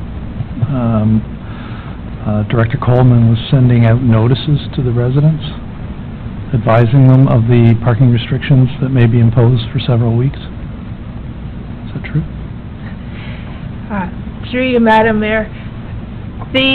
I know that our manager of Public Works and Parks was talking with Development Services and with our bylaw department about it. I don't know what the conclusion was, if they were going to restrict parking on both sides of the roads or one side of the road. I'm not sure how it was finalized. I can ask him afterwards and get back to you. But it is being addressed? It's definitely being reviewed and being addressed. Good enough? Okay. Director Heritage? Through you, Madam Mayor, it was being addressed with the restriction of parking on one side of the road. Okay. Okay, thank you. Further questions? Okay, thank you. Welcome back, Councillor Guido. I hope your daughter's graduation went well. Nice to have you back. If there are no further questions, thank you to you and your whole department. It's an incredible amount of work, and if there's ever any doubts about my street isn't getting done, well, you can see that there are an awful lot of streets and sidewalks and bridges and so on and so forth that it is being done this year, and your staff is working very, very hard to make that happen, so thank you very much. No further questions. I'm looking for a motion that the presentation by Carol Coleman regarding the roads and infrastructure construction projects update be received. Councillor Kiesebrink, Councillor McDougall, questions or comments? All those in favor? And that's carried. Thank you. This is a real keeper, this presentation. Good reference point when we get calls. So now we're on to the consent agenda, and I'm going to suggest that I have so many that have been pulled that I will just announce the ones that we will vote on. Councillor Guido, I wonder if you had any extra. Madam Mayor, if you just don't mind reading what you have, and then I'll see if there's anything else. Okay, ready? 9.1.2, point 3, point 5. These are pulled. Point 6, point 8, point 9, point 10, point 11, 9.2.1 and 2, 4, 9.2.4, 9.2.9, 9.2.10, and 9.3.2. We're all good? Okay. No. I'm sorry, you got another one? Councillor Brown? Yes, 9.1.6. 9.1. And 9.3.1. Oh, I'm sorry, I thought I said 9.1.6, 9.3.1? Okay. And if I may, Madam Mayor, I had asked for 9.1.2 to be pulled. That answer has been given to me by Director Coleman, and 9.1.9, I do not need that pulled at this time either. Anybody else need them pulled? 9.1.2 and 9.1.9. 9.1.9. Okay. To the rest, can we have a motion to approve the rest as recommended? 9.1.9? No, not anymore, but it is now. Okay. To the rest, all in favor? Oh, I'm sorry, did I get a motion? Counselor, I need a motion to approve the rest. Counselor Kieserbrink, seconder. Counselor Ross, all those in favor? And that's carried, thank you. Okay, the first one is 9.1.3. And that is on page 33. And that is pulled by Counselor Brown and Counselor Watton. Counselor Brown. Thank you, and through you, Madam Mayor. I want to sort of make the point, we're talking about the draft CIP for the employment lands. I think it's important that we've celebrated, for all intents and purposes, the coming of a Comfort Inn hotel to our town, and we've needed one so badly. I would just ask that the council and perhaps staff give some consideration, either now or in the fall, to Dory McDonald, who has plans to bring a hotel to Port Perry, and she's not going to be part of the CIP because it's not in her area. She's up the road, so to speak. Maybe I mean that literally, maybe figuratively, but she's not entirely happy about it. She's looking to invest an awful lot of money, and she's worried that what's going to happen is she's going to put a hotel in, and then somebody's going to come along with Smart Centers and put another one in. So I think we need to, maybe it's a statement more than a question, but I think we need to be very careful with this. Okay, Mr. CAO, I think this does need to be cleared up. Yes, thank you, Madam Mayor. Firstly, at this meeting, PCA meeting, was the statutory meeting for the CIP for the employment area. And council has not yet made a decision on the CIP. And the employment area CIP plan will be coming back to council early fall. We don't have a date at this point, but it will be in early fall. And at that time, council will be solidifying that plan. So in the interim, staff did include a hotel to be identified within the CIP within the urban area. And that was really just to safeguard to give some time to, although there's been an announcement for the Comfort Inn, we have not received a formal application. We understand that's being worked on, but we're just sort of covering our bases, protecting the municipality, that we have a CIP that if for some unbeknownst reason that application didn't materialize or that hotel didn't come forward, we have the ability to have a hotel in our CIP area that we could provide incentives to attract. I would suggest that when the plan comes forward to council in the fall, things are moving as we expect them to be moving with the Comfort Inn proposal, the council could ask for that piece of the CIP to be removed, the hotel. I don't think that council's interested in incentivizing a second hotel if we have a hotel in the works.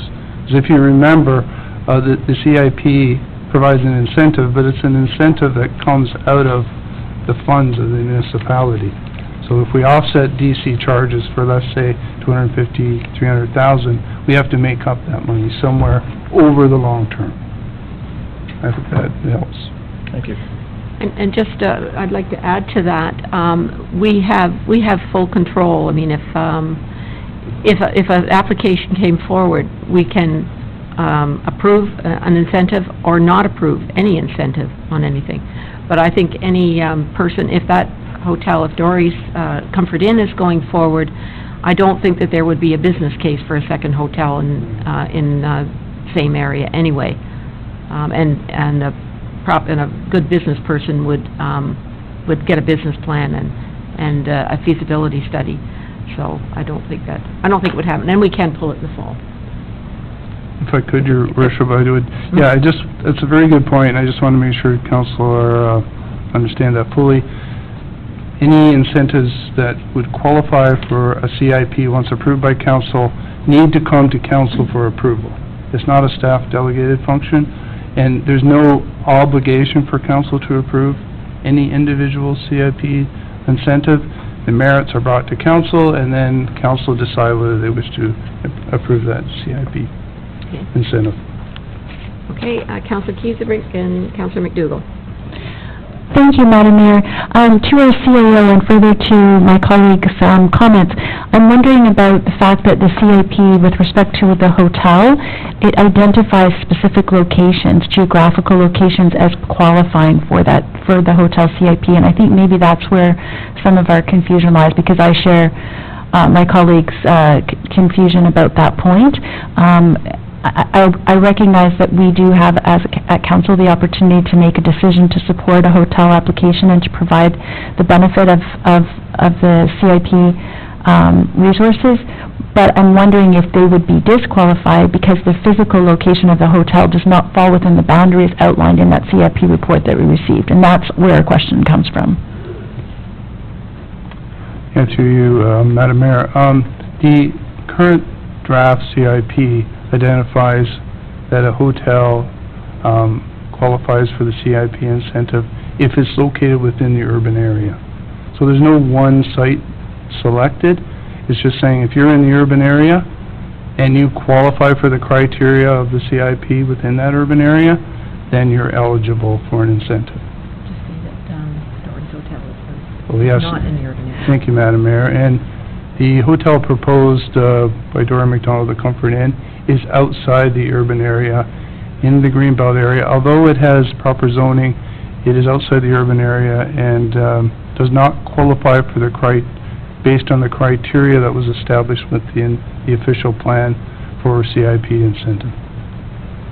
So to that point, through you, Madam Mayor, to that point, I think that's where the confusion lies. So perhaps what you could clarify for us, are we restricted by the requirements of what constitutes a CIP? Are we restricted to just an urban area? In which case, we can't help Dory if we wanted to, because her proposed location for her hotel at this latest announcement falls outside of the urban boundary? To you, Madam Mayor. That's correct, and we've been open with Dory right from the beginning. She fully understood that when she chose that location. She knew that she was not eligible for CIP incentives at that location and decided to proceed on her lands. And as I mentioned, council can consider this when it's brought forward in the fall and decide to do otherwise. And Councilor McDougall? Anybody else? Councilor Watt, you too? Thank you. Through you, Madam Mayor, thank you very much. I know we had a public consultation, and the public had an opportunity to speak. Since having that public consultation, I've heard some discontent from constituents that the CIP does not cover the gateway commercial area where we haven't seen development since 2012, nor does it cover the Manchester corridor commercial area where we have seen almost no development at all. But I just thought I should share that on their behalf. I'll try first if I could, Madam Mayor. The CIP does cover the urban area for a hotel, and it covers the employment area, which was its purpose, to cover the employment area. We do have another CIP proposal coming forward. Well, we've had it come forward and council's authorized to proceed. It's just out for RFP quotes. That's the CIP for the downtown area. The downtown CIP covers the main central area and the highway commercial zone. But the CIP that you're talking about was designed specifically for the employment area, not for the entire urban area, other than a hotel, which was a strategic objective of council. Further? Further, if I might, so to clarify, you said it would cover the downtown commercial area and the highway commercial zone? The highway commercial area from the Water Street area to does it go as far as Simcoe? I think so, right? Water Street, general Water Street area to Simcoe on Highway 7, and Water Street and the main central area. Director Heritage, did you have anything you wanted to add before we take another question? Through you, Madam Mayor, to the councillor, yes, I was just going to add the regeneration area that was referenced by the councillor. The regeneration area is on Simcoe and Euler. That's the Stockworth proposal, and that is proceeding on its own.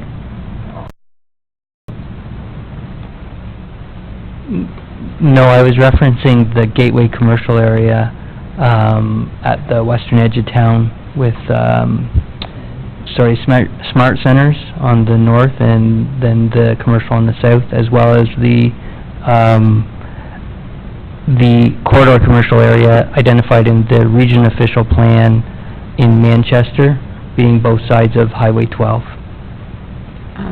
I could just add here, if you might, we can, in the future, have other CIP areas, but the first two CIP areas that we're dealing with are the industrial area and the downtown core. Okay? Very good. No, and I thank you very much for that, and I understand we can't put the entire township under a CIP. It's new for all of us. Okay? Further, Councillor McDougall? No, thank you, Madam Mayor. Okay, thank you. Councillor Watton? Thank you, Madam Mayor. With respect to the 10.3 in the minutes on page 40, the recommendation, there has been some conversation, and I would like to, if I could, add to the that resolution. So when the time comes, there has been discussion, someone has approached me about making an anonymous donation for a rainbow bench, and I would like to address that through a resolution. Okay. I guess you could do that now. Shall I pass the minutes as well, that the minutes of the Planning and Community Affairs Committee, June 17th, be adopted, save and accept for that resolution, and that resolution read, recommendation PCA 2019-047 from the June 17, 2019 Planning and Community Affairs Committee be changed to that the delegation by Jake Farr, P-Flag Canada, Rainbow Crosswalk request be received, and that staff pursue the anonymous donation of a rainbow bench within the township in 2019 and report back to council on a preferred location. If I could have a... Are we ready to approve the minutes, or are there further questions? Councillor Guido? Thank you, Madam Mayor. To Councillor Watton's request for a change, I do know that there's other businesses in the community that are also engaging in their own separate fundraisers to try to raise funds for the cost of a crosswalk. I know Enniskillen Ice Cream is, I believe it's $1. Is it $1 for every ice cream they sell? They're willing to fundraise and donate towards that. So perhaps that's a beautiful offer that Councillor Watton's constituent has come forward with, but perhaps we want to consider what the rest of the community is also doing and provide an overall review of what other members of the community are willing to offer up. Do you wish to make an amendment to the motion? Well, I wouldn't want to not receive the bench, but I just think staff needs to be aware that there are other members of the community out there that are looking to raise funds so that the township doesn't have to incur either as much of a cost or the entire cost if a sidewalk or crosswalk, was to be considered. That's wonderful news, and also it's the location that is also the issue. Because of the safety concerns expressed during the meeting. Councillor Watton? Thank you. I'd be happy to add to the resolution that any further contributions for rainbow infrastructure be considered by staff. Does that cover it for you? Councillor McDougall? If I might have a friendly amendment, can I change rainbow infrastructure to inclusive infrastructure? Sure, except I thought that was what Very good. Jack Farr, or Jake Farr referred And to. it's, But I'm happy with that. Very good, thank you. that would cover a lot of bases. Any other, you can present your motion then, to approve the minutes, and with that. Okay? And do I have a seconder for that motion? Councillor Ross? Any questions or comments to the motion on approving the minutes and the added motion? Seeing none, all those in favor? And that's carried, thank you. Okay, the next one that is being pulled is item 9.1.5, Scugog Environmental Advisory Committee, page 51, and there is, on page 52, there is a motion on single-use plastics, page 51. And who pulled that? Ian, I'm sorry. Councillor McDougall. I'd like to motion that the minutes for the Scugog Environmental Advisory Committee held on June 12th, 2019, be received, save and accept the motion for single-use plastics that reads that the township discouraged the use of single-use plastic bottles at all township events in township facilities, that the township approved signage to be placed at township facilities that have alternatives in place to encourage the use of refillable water bottles, that any permits include a notation that we encourage the use of refillable water bottles for drinking water. And the reason for pulling that is so that we can refer it to staff for further investigation to make sure that staff can and council can endorse that. So you will include that in your motion, that it be referred to staff? Yes, please. Staff? Mr. CAO, do you have a question on, or a comment on that? Thank you, Madam Mayor. I think the referral to staff is correct. You know, we want to look at this, we want to support this, but we want to look at any potential implications to contracts we may have for bottled water and bottled pop, how we service our special events, Canada Day, camps and such. So I appreciate that being referred to staff so we can look into this further. Further, if that's okay, I'd like to say that the motion was made very thoughtfully by the Environmental Committee such that it's discourage and not ban. So it was made thoughtful in the sense that hopefully staff in the township and the community can get behind this. Thank you. Okay, thank you. Seconder? Councillor Kiesebrink, questions or comments? All those in favor? And that's carried, thank you. The next item is Scugog Heritage Advisory Committee on page 55, and Councillor Brown. Thank you, and through you, Madam Mayor, I'd just like to read a resolution that I'd like to have passed, if at all possible, and it reads as follows, if I may. That the minutes of the Scugog Heritage Advisory Committee held June 5th, 2019 be received, save and accept that the Heritage Grant application for the Piano Cafe, which is Christy Stone in this case, located at 217 Queen Street, Port Perry, in the amount of $4,665 to remove and restore the yellow brick on the building facing Perry Street be approved. Would you like any background information on that? Well, I think this was missed in a previous meeting, Your Worship, so this is just housekeeping, really. I'm just trying to catch up here. Thank you. Seconder? Councillor Guido, questions or comments? Seeing none, all those in favor? That's carried, thank you. Next one is 9.1.8 on page 69. It's the Scugog Tourism Advisory Committee, and that's Councillor Watton. 69.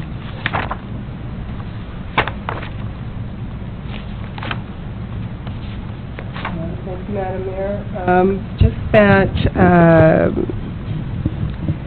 again, it's housekeeping since we now just usually receive the minutes. Some of the resolutions need to be approved.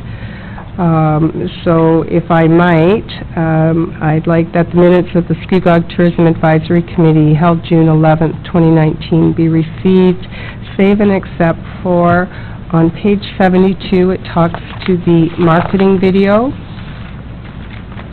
And I would like that staff be directed to prepare the RFP document to update the marketing video, and that a draft be included in the agenda for the September meeting of the Tourism Advisory Committee. And also on the second recommendation regarding the wayfinding sign update, that Central Counties be asked again to provide the wayfinding strategy, and that Central Counties be notified that the Township of Scugog wants to continue their funding partnership agreement. My understanding is that this has to be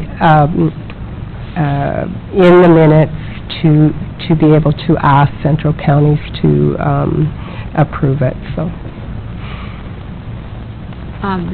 For those of you that don't know, there's a marketing video that was done a number of years ago. It was excellent, and it won some awards. And it just needs some updating. A lot of it can be kept. Certainly the way it was done was very, very good. It just needs to be updated, because cars are dated, clothes are dated, hair is dated, and all of that. So those types of things need to be updated. Any questions or comments on that? Do I have a seconder? Councillor Kiesebrink, questions or comments on that? Councillor Guido? Thank you, Madam Mayor. I have questions on the overall minutes. Yep, if that's okay. well, let's, you're receiving them except for those two motions, but you can still ask questions. Yeah, okay? Thank you, Madam Mayor. And perhaps, I'm not actually sure who this should be directed to, but on page 73, in one of their committee recommendations, it's moved by Marion Myers. The second recital is, and that the Chamber of Commerce and BIA work together. So the committee is requesting that two separate organizations work together? Is that what this? I think it was in relation to the third part, which is the grant for the part-time weekend tourism staff. Actually, probably that should have come first, probably that, you know, they approved that as long as the two are working together. And there was a deputation here right, earlier. I missed that, yeah. And they are working together, and it did pass. Okay, so if that is to refer to the $9,000, then I understand it, but I was just confused why a committee of council would be requesting two organizations which really don't, other than the BIA, don't really have anything to do with council, requesting them to work together. I believe, who was on that tourism committee? Is it you, Councillor Watton? Was that the idea behind that? To Councillor Guido's point, the actual resolution that came forward earlier this evening does put the request for the money first. But they were after, and that came forward after their delegation, where they stated that they would work together to support part-time tourism staff. So that's why it is included in that, and that they are also going to be reporting. The Chamber is going to take on the main, but together they are going to work on tourism events, is my understanding. Okay. So we have a mover and a seconder. Any other questions or comments on the motion or the minutes? All those in favor? And that's carried, thank you. And the Port Perry BIA 9.1.9 on page 76, and Councillor McDougall, you pulled that.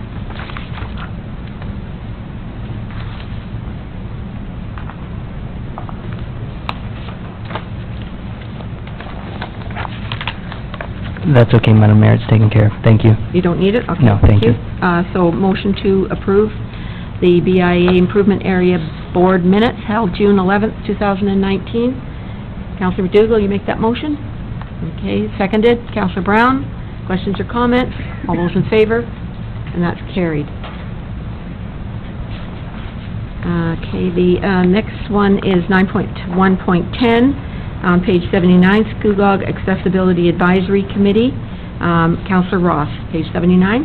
Thank you, Madam Mayor. If members of council will remember, last council meeting, there was a confusion as to the financial statement, the financial chart that was presented. It was an older copy and had been revised in the May 15th meeting of the Accessibility Committee.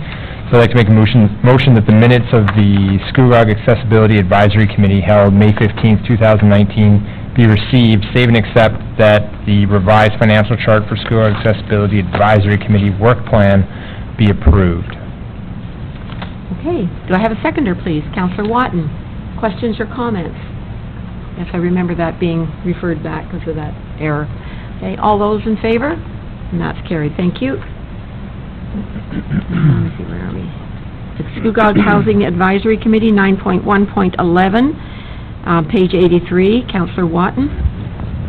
Thank you, Madam Mayor. And again, it's just to, with the comments on page 84 to the secondary residence, it just is to obtain council approval for the Housing Advisory Committee to host an information session on September 12th at the Fire Hall to further discuss with the public secondary dwelling unit registration reports.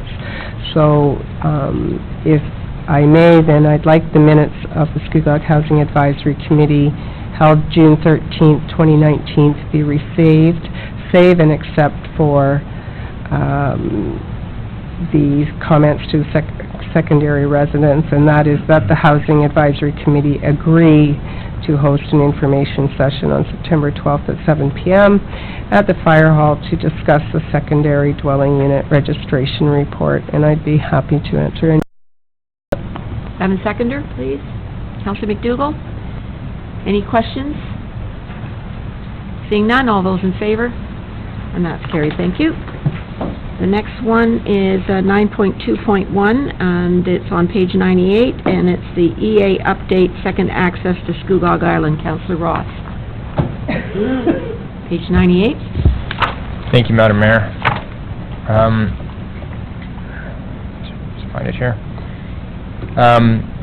Just wanted to highlight and make sure that it was clear. In the report from Director Coleman, it states that the new EA will verify revising the preferred solution and design for second access to Scugog Island. I just wanted to make it clear that the purpose of the second access plan is plain in terms that if the road is blocked, we need a way for people to get around the road. And there's been chatter on the island as far as a second access being a second island road running parallel for day-to-day use. And the original EA that was done in 2007 identified that the road should be open for traffic, but I want to make sure that the new EA, it's identified that Island Road exists for high traffic areas, and the idea is to get cars from Island Road around the problem, the blockage, and back onto Island Road to move up. And that one of the main concerns, and that's identified in our budget, is that there's a lot of funding that's required for the second access, and I want this to go through. This has to happen. So I think it's important in discussion with the corporation that's doing the EA, that they understand the budget constraints, that if it's a grand project, that it's not going to happen, we're not going to get the funding. Second of all, in this, that it says that it's going to verify and revise the preferred solution that was designed in the first 2007 access. There's some concern with the southern access between 7A and Ashbridge or Head Road, in that the original 2007 EA only identified one alternate route. And in discussions with Director Coleman and some others in the industry say that most EAs will have multiple alternatives that are proposed. And although the 2000 EA identified two alternatives. In essence, it's one alternative with a slight tweak in it. Is it possible to communicate with CIMA Canada that more alternatives are required for the southern point? Director Coleman? Through you, Madam Mayor, the councillor. Obviously, I wasn't there, and I'm not sure anyone was here at the township in 2007 when Mayor Drew was. In 2007, when this happened, you're correct, the original EA that was done at that time looked at two alternatives for the southern connection. The class environmental assessment requires you to look at all the reasonable alternatives. So at that time, they must have thought that there were no other reasonable alternatives, and that's why they only looked at those two. I don't see a reason at this time to go back and to look at 8 different alternatives for that. The EA went through the proper process, it went through all the approvals, it did all the consultation, and this is what the recommendation is. So I think this is our starting point for the new one. We'll look at what has changed since 2007 and whether those changes would in any way change our recommendations or our mitigation measures. But I don't see a reason to go back and start the whole process all over again. Thank you. Just further to that, I've got an inbox of dozens and dozens of alternates from citizens, whether they're engineers, they're farmers, they work at the casino, whatever. And the problem is that I can't direct them to anything to say this was on the EA or this wasn't on the EA as far as the southern portion. That's not the case with the northern portion. I can say here's the EA from 2007, this is not the same one that'll come, it's going to be updated, but you know, you can see there's 6 different alternatives and they're very different. But when deciding the southern one, and it's a very, as it always is with everybody in all our wards, an engaged community, the EA suggestion for the southern portion, it doesn't give another alternative. There's 2 alternatives, but they're so minute, it's the same routing. And that route right there is, it's a community trail right now used by the people in the area. So there's obviously some concern that this is it, and this, you know, we haven't looked at anything else. So there's no alternative that I can say, well, they looked at this and they said it wasn't going to work. From that the 2007 document, understanding that besides Mayor Drew, nobody was here, I can't say this doesn't work because X, Y, and Z. Is there no way for them to look at it again, just because there is no alternative given at this point? Through you, Madam Mayor, to the councillor, what I can do is contact former staff and find out from them what the rationale was and see if it's valid or not. And then I could consider if all the alternatives should be looked at. But again, I think because it went through the process, and I don't want to go back and start all over. That's going to cost a lot more than what we have budgeted here. I think we want to move ahead with the design and get this built rather than starting all over from scratch for the project. But I will talk to former staff and find out what the rationale was.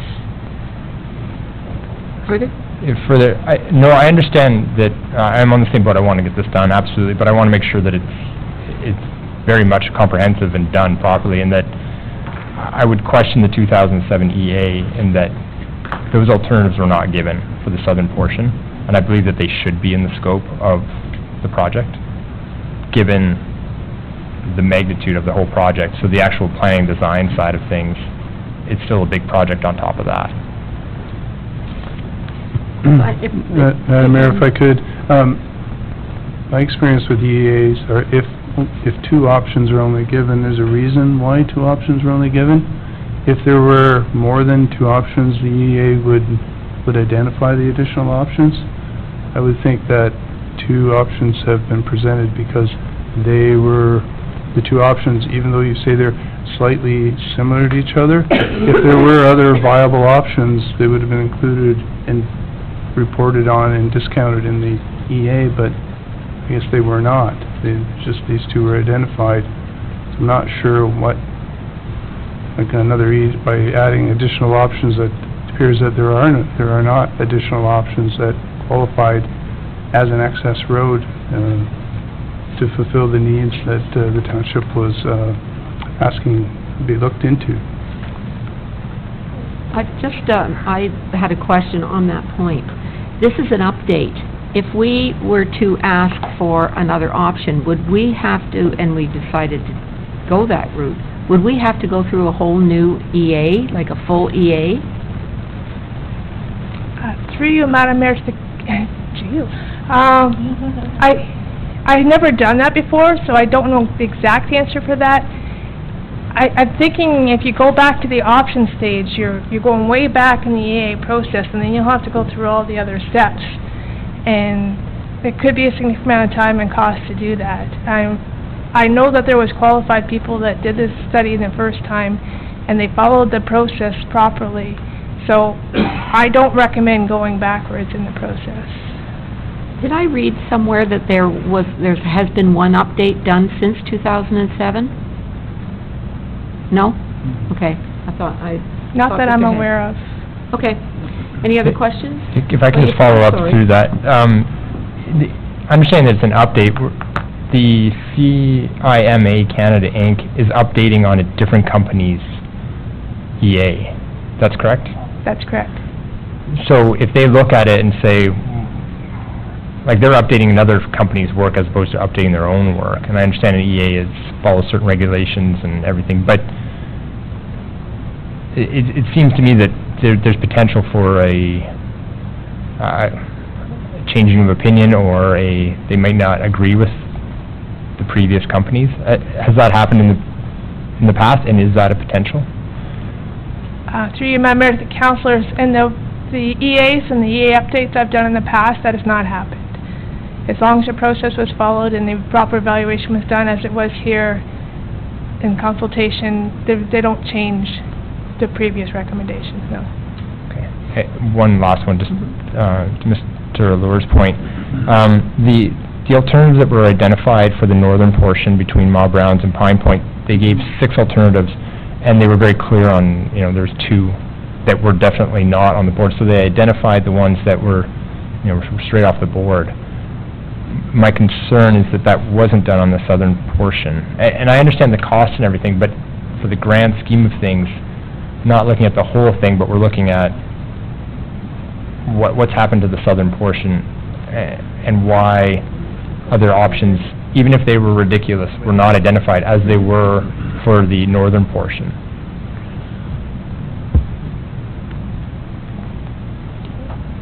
Anybody want to? Through you, Madam Mayor, other than just less options are available for that access off of 7A. And I think the EA that, I'll just repeat, that I've been associated with, they provide as many options that they think are viable. In this case, if they only provided 2, the others were so far off that they didn't make the list of even being reviewed. That's what I would sense from what I've heard today. The other thing I wanted to address is that the access road, the proposal is to construct it as a year-round access road, not an emergency access road that would be open during emergencies. Just want to make sure you were clear with that. Yeah, so that was my point, is to make that clear, that it wasn't just a gated emergency only, but that it was not also a 2-lane paved highway that we were proposing. Well, it might be 2 lanes, but... Well, my point is that I don't know what class of road it would be, but it wouldn't be the same class as Island Road that would transport vehicles up, that we're looking at we have enough roads that it was, if a Honda Civic can get through it year-round, then it's good enough kind of thing, as opposed to the need to transport large volumes of cars. Through you, Madam Mayor, the councillor, it would be built to a 2-lane local road standard. So, right, it wouldn't be built like a Class 1 road like Island Road is, but it would be made for 2 vehicles to be able to pass each other on. We have to make sure that it's okay for school buses and... Oh, absolutely. Absolutely. No, but that's my point, and that there's a lot of miscommunication out there as to what it is going to be, and I'm trying to manage expectations for residents of the island that want it as a second identical island road that runs parallel to it, however far you know, as a second way of getting up because of the traffic that is experienced now and that will be when a, 500-person entertainment facility lets out within an hour, the traffic on Island Road will be horrendous at the stoplight, and people are looking for a second way of getting up the island. I can't imagine, having given the presentation you just did on the roads, that we can afford a second island road going up. So I think a lot of it is managing expectations as to what's going through. Nor do we want just a emergency gated road that can only be used when an accident happens. Anything further, Councillor Ross? No, thank you. Okay, thanks. Councillor McDougall? Thank you very much, Madam Mayor. A question is I was not here at the time, but if the development was to occur south of Portview, would that road link to 7A? Marsh Hill. You mean Marsh Forest? Marsh Forest. You mean that Yeah. old hotel portfolio? Yes. That goes out Portview. It goes out Portview and does not link to 7A. Yep. It does link to 7A? No. Does it? Okay. Okay, no, I just... How does it get off the island? Goes Island Road now. Yeah, oh, yeah, I'm sorry, yeah, it goes off on Island Road, no, yeah, I'm sorry, that's what I was thinking. Okay, thank you. That was just part of his question in terms of alternatives. The only other issue that I have with the second access to the island is that the sheer volume of traffic is not generated by island residents that requires this road, yet we're using DC charges from the builders in Scugog to pay for this access road, and I've spoken to this before. That road was never that busy prior to the entertainment facility, OLG, being at the top of the island, but yet, again, we're saddled with a cost for this. We're still pursuing that type of involvement, and as far as DC charges, that's not how it works. That, any development pays for improvements in that particular area. That it doesn't work that way. So, any other comments from staff? Okay, any other questions or comments? Councillor Watton? Yeah, we have. Sorry, Madam Mayor, I'll make a motion to go past 10:30. Can I have a seconder, please? We have 6 more reports. Some of them are very quick. Councillor Kiesebrink. All those in favor of going past 10:30? That's carried, thank you. We're looking tired, so let's beef it up. Okay, any other questions or comments on this report? Are you moving the report, Councillor Watts? Yes. Okay, seconder? All those in favor? And that's carried, thank you. Councillor, was it you, Councillor Watton? Yeah. Sorry. The strategic asset management plan done? Oh, I'm sorry, yes. Okay, 9.2.4 granular material contract award. I see Mr. Frasca back there. Are you waiting for this? You better come up with a whole bunch of questions. Who pulled that? Councillor McDougall. Thank you, Madam Mayor. Thank you for the report. A question for Mr. Frasca, if possible. I'm sure he could answer any questions. Yes, please come forward. Yes, make it worth his weight. Got a shirt and tie on, too. Yeah. Yeah, it cleans up pretty good. Councillor McDougall. Yes, thank you for dressing up, Mr. Frasca. On vacation. A question with regards to the road treatments and the various roads that we're improving. I think the State of the Infrastructure previously spoke to gravel road treatments, and in terms of how much quantity of gravel road we would do, or a lift, I think they called it, of gravel. I think it was 3 inches every 3 years was like a gold standard or something. Is that what we're doing on these roads? Through you, Madam Mayor. So the Ontario provincial recommendation or practice is 3 inches in every 3 years. We are doing this on some roads, but majority of our roads where the A gravel has become depleted, we are now putting a full lift of 6 inches of gravel, just because the amount of traffic and wear that the road is getting, the 3 inches wouldn't be substantial, it just wouldn't last very long. And putting a full lift would give the road the proper depth, and it could sustain more traffic volume. Further through you, Madam Mayor.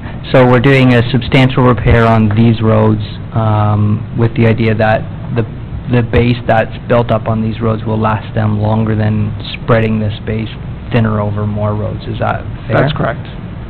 Okay, further, a question, just looking at these roads, and St. Field Road's being redone right now. In my ward, line 12 and line 14 are on this list. There is some concerns with speeds and levels of traffic on those roads. After improving these roads, I'm looking at Wilma because she had mentioned previously after a road improvement that the calls almost follow immediately that people are now speeding down my road. I'm certain that line 12 and line 14, which line up with Davis Drive on the other side, we will see increased volumes and increased speeds. Is there any thing that we're looking at in terms of addressing that? Through you, Madam Mayor, most of the time when we're talking about speeds increasing, it usually comes when a gravel road becomes resurfaced with asphalt. In this case, when you're re-graveling, I don't think we should have those issues in terms of speeding. On other roads where we are dealing with, when they get repaired, we could be dealing with elevated speeds. We have been installing radar signs on certain roads just to help notify the public of what their current speed is. And we haven't been moving them around, but we can start moving them around a little bit more. So we can move them from selected roads just to get a little bit more awareness. But we don't really have, nothing else through Public Works that we can do to actually slow down the traffic. Very good. So through you, Madam Mayor, so we'll do the repairs and then we'll monitor the situation. And in terms of possible spot repairs in other roads that are required, will we have money in budget for difficult sections? I know this spring was not a typical spring. It was a very difficult year for everyone. So I know this is not typical, but should we have spot issues, will we have budget for that? Through you, Madam Mayor. So the Director Coleman spoke about the extra material we put at the depots. That's usually what we use to deal with a difficult spring. We'll spot spread out granular material on certain select roads that require it, and that's usually what that stockpile is used for. We maintain always a stockpile throughout the winter for that. This spring, which was one of the worst springs we've had, we did go through that stockpile quite a bit, but the intent is to maximize our budget completely on gravel. So whatever roads don't get completed, we'll push on to the next year, and whatever gravel is remaining, we'll use it to its full potential. Very good. I'd just like to say thank you very, very, very much for all your hard work. Thank you. Speak up, please. Sorry, I'd like to say thank you very, very, very much for all your hard work. Thank you, Councillor Dugar. Are you willing to move the report? Yes, I'll move that. Do I have a seconder? Councillor Guido, are there any other questions? Councillor Squatton? Thank you, and thank you for the report. I note that you say that we now have a soil consultant to test the materials, and I just wanted to say one of the main complaints I have had is, are we really putting on what we are paying for? So I'm really pleased to see that we will be testing those materials, and I see it's at random. Do you have any idea how often, or it's just really going to be at random? Well, through you, Madam Mayor, I can leave that up to staff as well. Visually, when we talk about excessive clays in gravel, you can see it immediately when it's being dumped. In some cases, it doesn't come out of the truck at all. And those are alarm bells, and immediately we'll be calling consultants out for those scenarios. I rely a lot on staff's input too, their feedback on how the how the gravel's spreading with the equipment, how it's reacting to the roads. Visually, you can see it. As soon as we start having a problem with the gradation, we can call a consultant immediately. Any other questions? The motion is that report COMF 2019-026, supply, delivery, and placement of granular material contract award be received, and that the low tender received from Bedard Sand and Gravel Limited in the amount of $672,216.10, including HST, be accepted for the supply, delivery, and placement of granular material for contract number F2019-0109.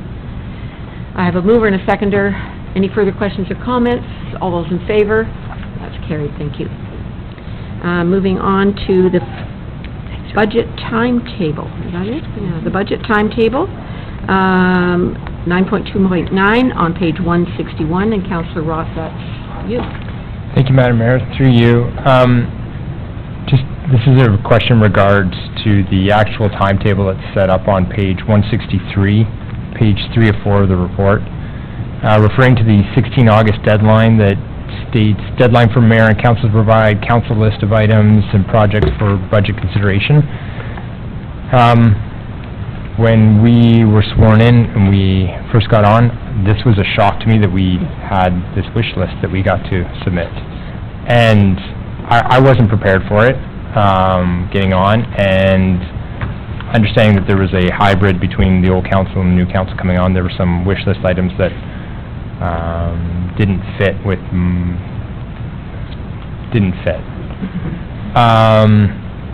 I just want to see if we could set up guidelines and parameters for this. We have a roads needs study coming out that should identify, infrastructure, state of the infrastructure study coming out that should identify which roads need to happen when. And in the past, the council list has had a lot of roads on it.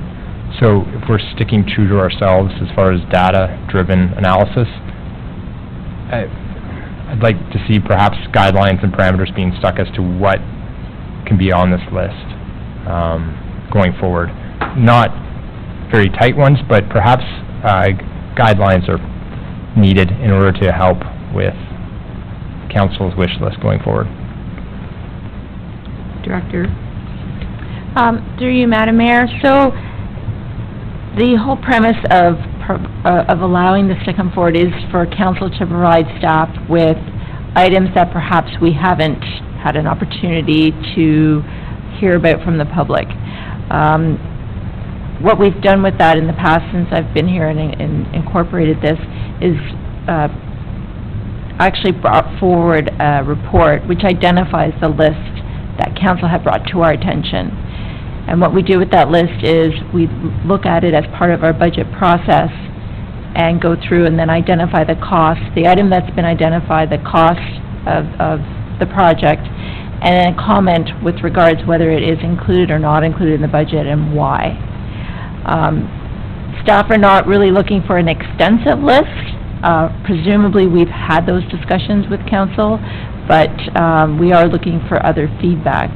I'm not sure that what kind of guidelines you'd be looking for, because it's not specific to roads or anything. It's things that perhaps need to be brought to staff's attention that we hadn't been aware of yet. Thank you. Just for that, I think guidelines as far as, I could come up with a great list that would be, rival anyone's here, I think. But I think that, this is a part of the budget process moving forward, that some sort of framework just to guide all councillors, and it doesn't have to have strict parameters on it, but if I really want something for my ward done, I could saturate the list with a lot and hope for, that a couple things get picked up, as opposed to Councillor Guida, who may only have a couple on it. And in the name of fairness and the name of, of actual transparency going ahead, the wish list, is it possible even to have broad guidelines as opposed to just, as it states here, provide council list of items going ahead? Is that something that staff could provide us? Through you, Madam Mayor, perhaps what I can suggest is, prior to us putting forward the report, that staff have that conversation with council. We'll consolidate the entire list that is brought forward, and perhaps look to see if there's duplications across the different areas, and perhaps before we bring forward an extensive list, we vet that out with council. Okay, thank you. Great. Anything further? No, thank you. Okay, no further questions? Councilor McDougall? Thank you. Just to follow up on Councilor Ross's sentiments, when I refer to 2.4 in the document, page 163, it talks about a tax target, and primarily, I believe the thought is that council is responsible for a tax target and staff is responsible for then the budget items that meet that tax target. Is that correct? Through you, Madam Mayor. So when staff are preparing the budget, it is useful for us to have some sort of target to work towards. What we've had in the past was typically we look at the CPI that has happened, with the exception of any legislative changes that come forward. So, for example, a couple of years ago, we had Bill 148 where the change to the minimum wage and our new debenture came online. So that was over and above the target that council had provided to us. So what we do bring forward is we look to see what legislative requirements are out there and try and see whether we can accommodate that within the CPI, and we would bring that forward at the time in the fall. Let's not call it a target, because we don't want to necessarily reach it, we just don't want to go over it, so it's a tax limit, say, or something like that. Yeah. That provides staff with something to work towards. Or work up to. Correct. Okay, Councilor, or Mr. CAO, you got I something? just wanted to add, yeah, work up to, and in fact, the last couple of years, we've come in under that target. Yeah. Do you go any further? No, very good. I understand the concept of the target, and I understand staff's intimacy of the projects and the sheer volume and number of different items that Scugog needs to work on. But I do respect that to the end of the day, to the taxpayers who watch this YouTube channel, that we are responsible for the budget, and we are responsible for the line items that are in the budget.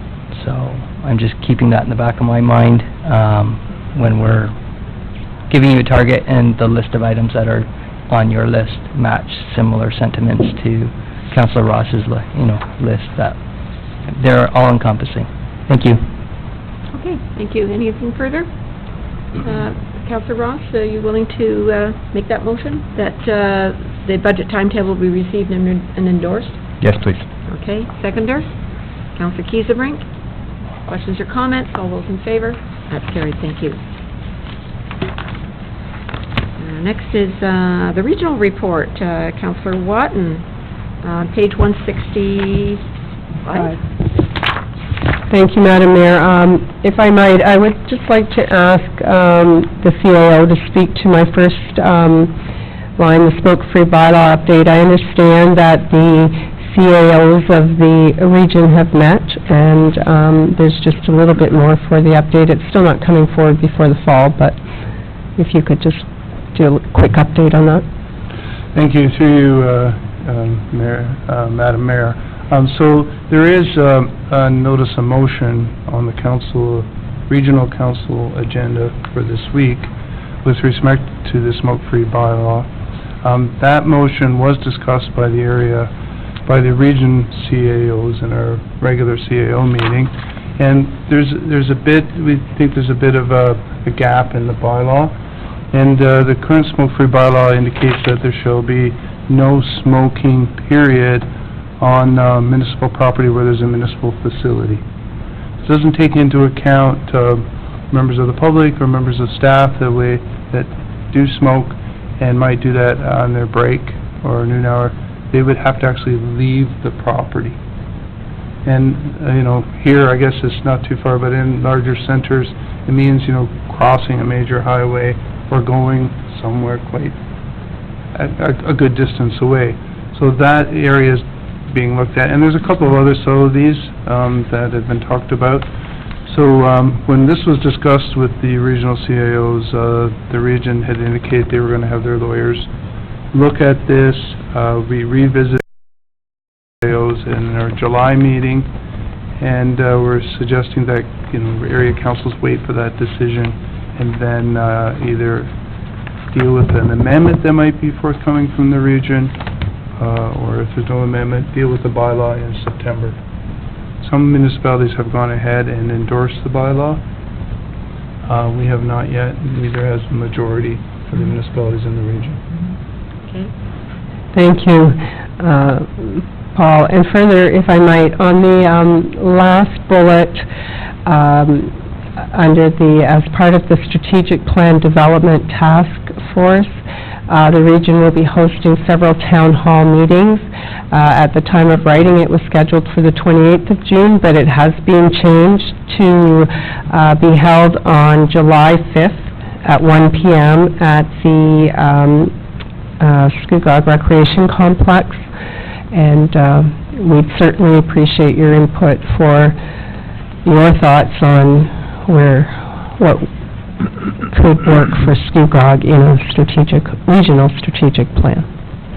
Okay, thank you. Any questions for Councilor Vito? Thank you, Madam Mayor. Through you to Councillor Watton.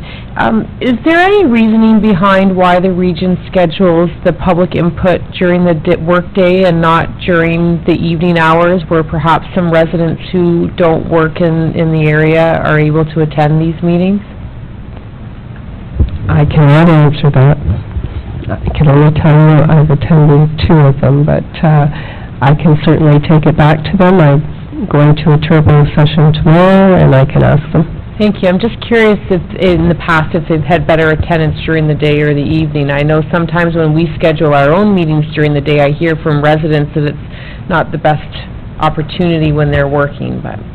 And further to that, though, they are also planning to do pop-ups at local fairs and different things throughout the summer. They probably, they did talk about being here on Canada Day, and just different events, but these are specific.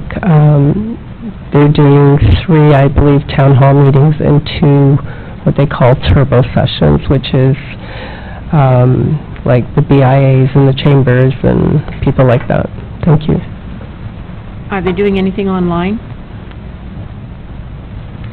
Yes, they are. You can check it out at www.durham.ca/yourvoice, and you can add your comments there. I'm not quite sure if it's live. It was supposed to be, but they were having some technical problems, but they're hoping to have it live actually by the middle of the week, if it is not so far. Okay, thank you. Councilor McDougall? Thank you very much for your update, Councillor Watton. Can you confirm that the tipping fee for refuse at the regional works station is going up July 1st?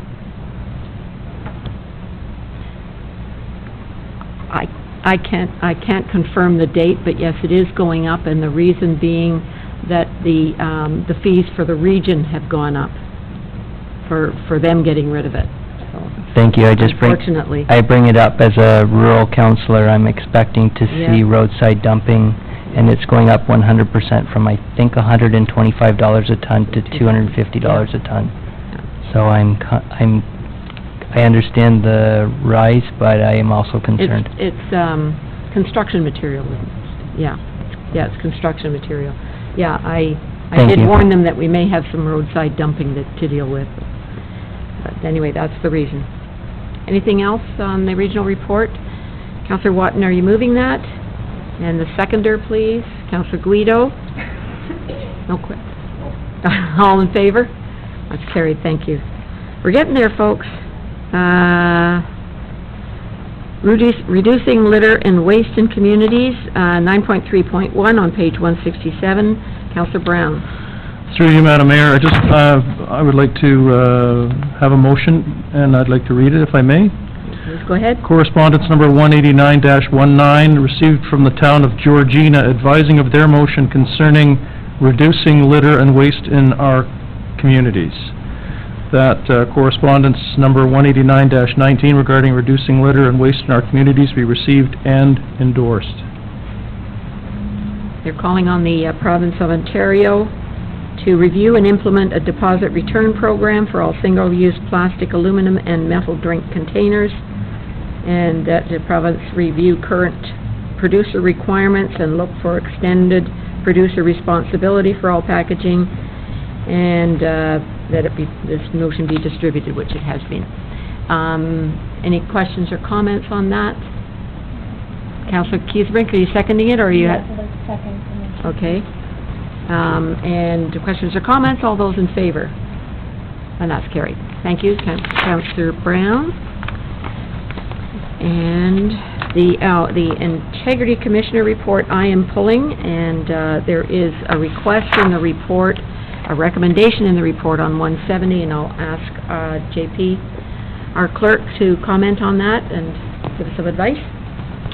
Yeah, thank you, Madam Mayor. It was brought up to our Integrity Commissioner that when he submits his statement of account for billing for advice and things of that nature, that he's not permitted to provide any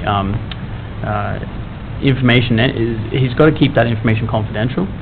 So there's been a request from a couple of municipalities that he could possibly add the member's name to the statement of account that he provides to the township and municipalities he serves when we have to pay the bill. So it would be, his request is to have give him direction to include the statement of account, the name of the member who requested the advice, and provided that no information about the request or the advice is disclosed. And I would certainly support that. Just provides a more accountable and transparent process so that when we get the bill to pay, we know who is actually been requesting advice, and we can confirm that if needed. So I would suggest that that be approved. Yeah, it's only that if we get 25 requests, we want to make sure that there actually has been 25 requests. Okay, questions or comments? I need a mover for that, first of all. Councillor Keith-Brink? I can move it, I have all the questions. Okay, that's fine. Councillor Keith-Brink, Councillor Watton seconding it? Okay, your question? Thank you, Madam Mayor. I'm just wondering, I thought that there was some verbiage in there about redacting, so after the person's name is added, that when the information is posted somewhere, that it's posted then without the name. Could we have some clarification from our clerk about that, please? I'm not sure where it would be posted to. The invoices would just be internal. We wouldn't post the invoice, so I'm not sure what you're referring to there. Sorry, because we wouldn't post the invoice anywhere, which is where the name is being added to. It's just for the invoice. Okay, Councillor Keith-Brink?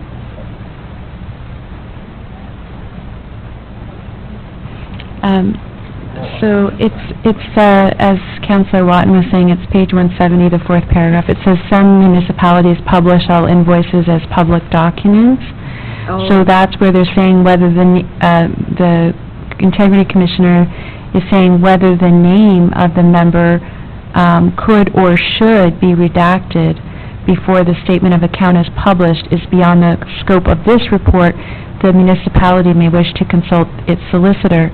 So my question for our clerk is, if we are going to be making a motion to respect the Integrity Commissioner's recommendation, should we also make a motion that, or first of all, maybe could I ask if these are made public? JP? Through you, Madam Mayor, yes, thank you. I see that now. Township doesn't post the invoices publicly, so that's not a concern for us, although other municipalities do. If we were to do that, we would certainly seek that advice as described by the Integrity Commissioner, but at present we don't post the invoices. Anything further? Any other questions on this?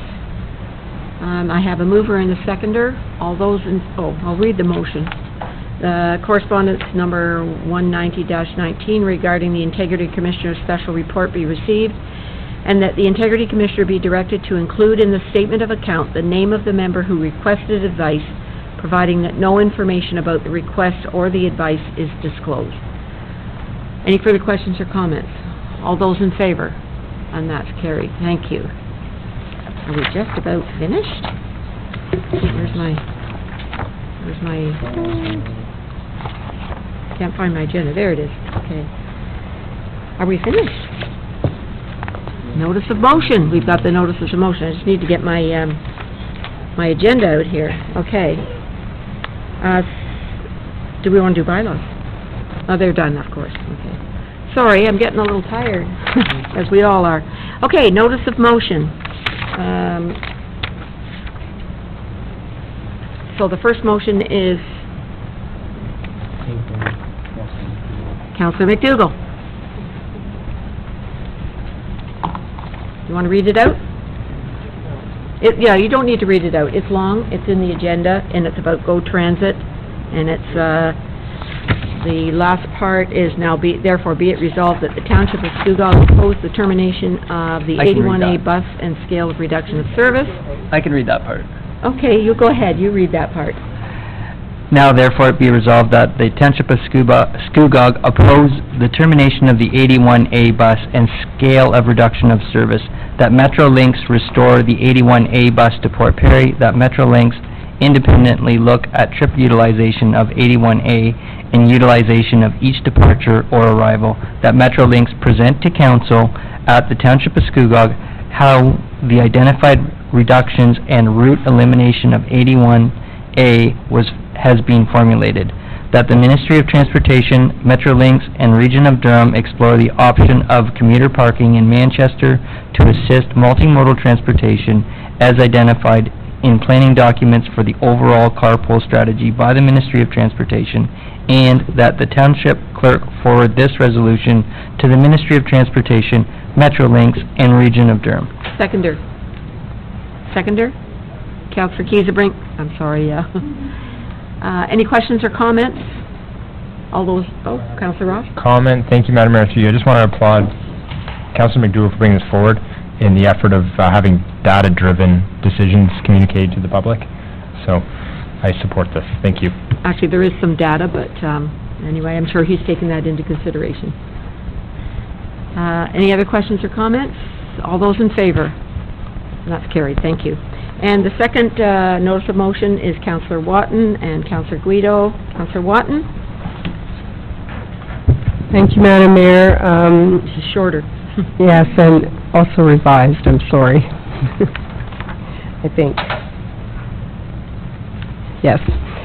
So, whereas many communities in Ontario have created an Adopt a Park program, and whereas these programs strengthen residents' connections to their neighborhoods and bring groups together with a common goal, and whereas actively benefiting your community builds pride and ownership and increases the cleanliness and beauty of our parks, now therefore be it resolved that staff review our Gift That Grow program and the costs associated with, and explore the development of a revised Adopt a Park program to include beautification and maintenance of the park grounds. Would you like to explain why there was that little tweak? Because the current Adopt a Park program only takes care of picking up litter. Okay, thank you. Councillor Guido, are you okay with that little tweak? Absolutely. Okay, thank you. Any questions or comments? All those in favor? And that's carried. Thank you very much. No new business, no closed session needed. Confirming bylaw. Can I have a mover, please, to confirm the proceedings of today's meeting? Councillor McDougall, Councillor Kiesebrink. Questions or comments? All those in favor? Thank you. That's carried. Motion to adjourn. Councillor Guido, Councillor Kiesebrink. All those in favor? That's carried. Thank you very much. Have a wonderful summer, everybody. Thank you, staff. You've worked extra hard these last two meetings. You've worked us extra hard these last two meetings, but we certainly appreciate getting all these reports to us before the summer break, so we can you can fill your summer with work on the approval. So thank you. Excellent reports.